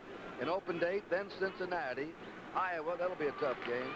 Temple, Rutgers, Alabama, West Virginia, Boston College, Brown, Notre Dame, and Pittsburgh, their last two games. And interesting, every one of those games, with the exception, the big games, I'm one of the ones they got to win, are at State College. They got a better chance of beating teams on the grass than they do in the artificial turf, and they only have Pittsburgh away from home. They practice, though, on artificial surface when they're coming to a stadium like this. 39 seconds remaining. Fourth down and a foot to go for Penn State. They have a first down, and they plow ahead to the 45 in Nebraska. D.J. Dozier carried the ball, a freshman. Paterno has freshmen in there now in his backfield along the line. So does Nebraska. They're down to third and four stringers with 34 seconds to go. The first down stopped the clock, and now they'll ready the ball. There it goes. A couple of more plays, and the inaugural kickoff classic will be over. Right out of the hands of number 81, and that is George Alpert, a freshman from Livingston, New Jersey, but a flag is down.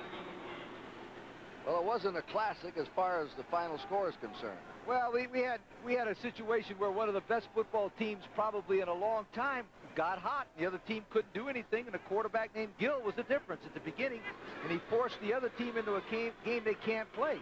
Penn State has never been famous for catch-up football, with the exception of Blackledge last year.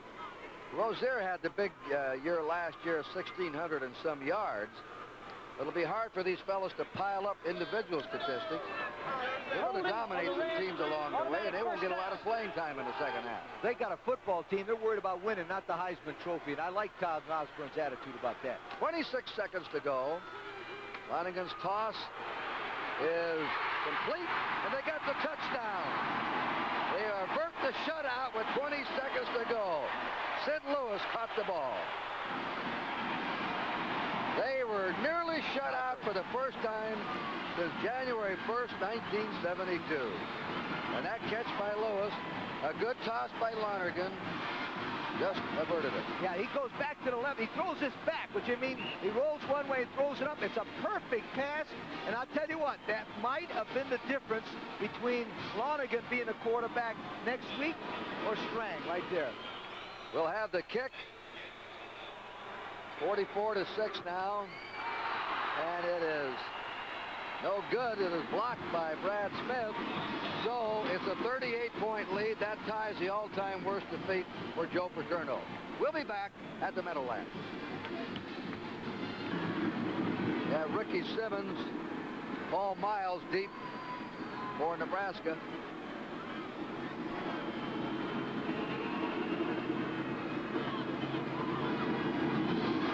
Trying an onside kick. Wobbles back. If it went 10 yards, and Penn State has it, it's their ball. I believe it is. It has to go 10 yards. It did, and squirted back to Penn State, so they've recovered the onside kick. Lance Hamilton, 45 on it. Now we have 19 seconds. Coach Osborne will not be satisfied with that kind of play because you're behind 44-6. What do you think, they're going to kick it off with 19 seconds? Holy mackerel. He'll be chewing those guys out left and right on that one.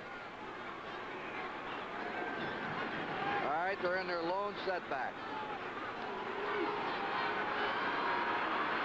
Lonergan's toss is complete to the 30-yard line. He may be working his way into the first-string quarterback position now. Absolutely. Tim Robinson made the grab. What he's got to be careful right here is he's got to be careful because they're in a prevent defense. He's got to be very careful not to throw an interception and have him go all the way for a touchdown. That would kill him. We have 7, 6, 5. The pass is incomplete. 3 seconds to go. A Nebraska victory in the inaugural Kickoff Classic. One more play.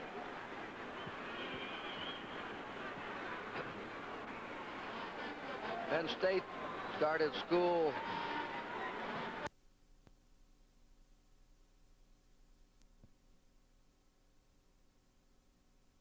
for 203 yards. Nebraska opened their school year today. And talking about the schedules, Nebraska has Oklahoma at Oklahoma in the last game of the year. This is the last play of the game.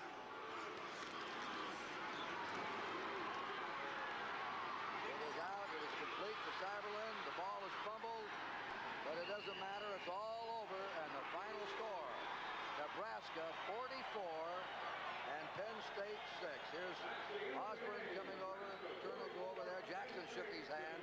We'll be back with the post-game show right after this message. Go all the way. He had a 78-yard drive. Turner Gill went over the last half yard. 7-11 gone in that first quarter.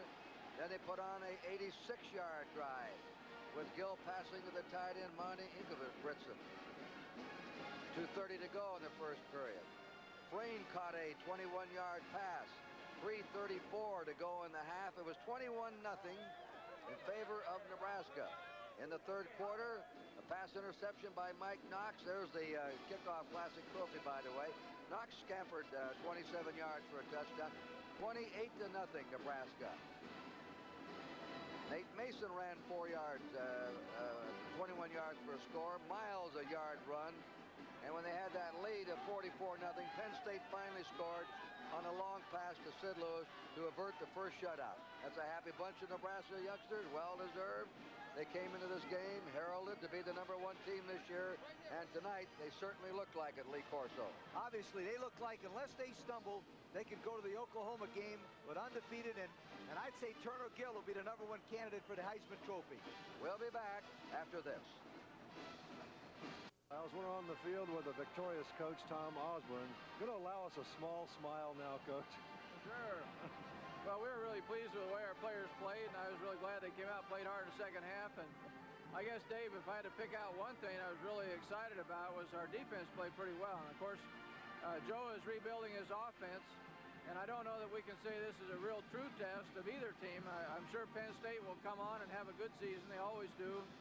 And we can't be complacent. But I thought we played well. And I was particularly pleased with our defense. And offensively, of course, we thought we were going against the strongest part of their team. And did a good job. Tom, it's never a perfect game. And you bobbled the ball more than Tom Osborne likes to, so I'm sure that as difficult as it may be for you to do, you will have some criticism of your players, won't you, very privately? Oh, there's a lot of things we got to do a lot better, Dave, and but you know, for a first game and with the field wet and the ball wet, it wasn't too bad. And so I'm overall pleased, and I'm just amazed. I thought it'd be a real tight game, and we'd be lucky to win, and I didn't have no idea we'd be able to win like this. Tom, we'll let you go. We'll be talking with Turner Gill. I don't have a vote in the most valuable player, but if he is not the most valuable player in this game, then the voters ought to have a saliva test. We'll be back to the Meadowlands right after this. Except his taste in music. He doesn't like Willie Nelson. Turner Gill, your original choice for playing football was not Nebraska. Well, really, as far as making my choice of going to college, I wanted to play both sports. And Nebraska primarily the only school that I was going to play both sports, and that's the main reason why I chose Nebraska. And that's as a boy growing up in Texas. I'm sure that you had a hero among the Texas teams. Well, really, I guess I was an Oklahoma fan growing up as a kid because they had all the Texas players going to Oklahoma, and they had a lot of stars. And I guess as a little kid, I grew up, I was always wanting to play for Oklahoma and be a star with them. All right, you're going to have a difficult choice to make somewhere along the line. You've admitted you came to Nebraska because of your great love for two sports. Do you like one better than the other? Well, I guess maybe deep down inside I love baseball more than I do football. I guess I enjoy it more, but, you know, whatever's the best for me at the end, that's what I'm going to do. If you play baseball as well as you play football, you got a brilliant future ahead of you no matter what you do. Turner Gill, thank you so much for being with us. All right, thanks a lot. I know you want to go celebrate with your... Big 8 title at stake.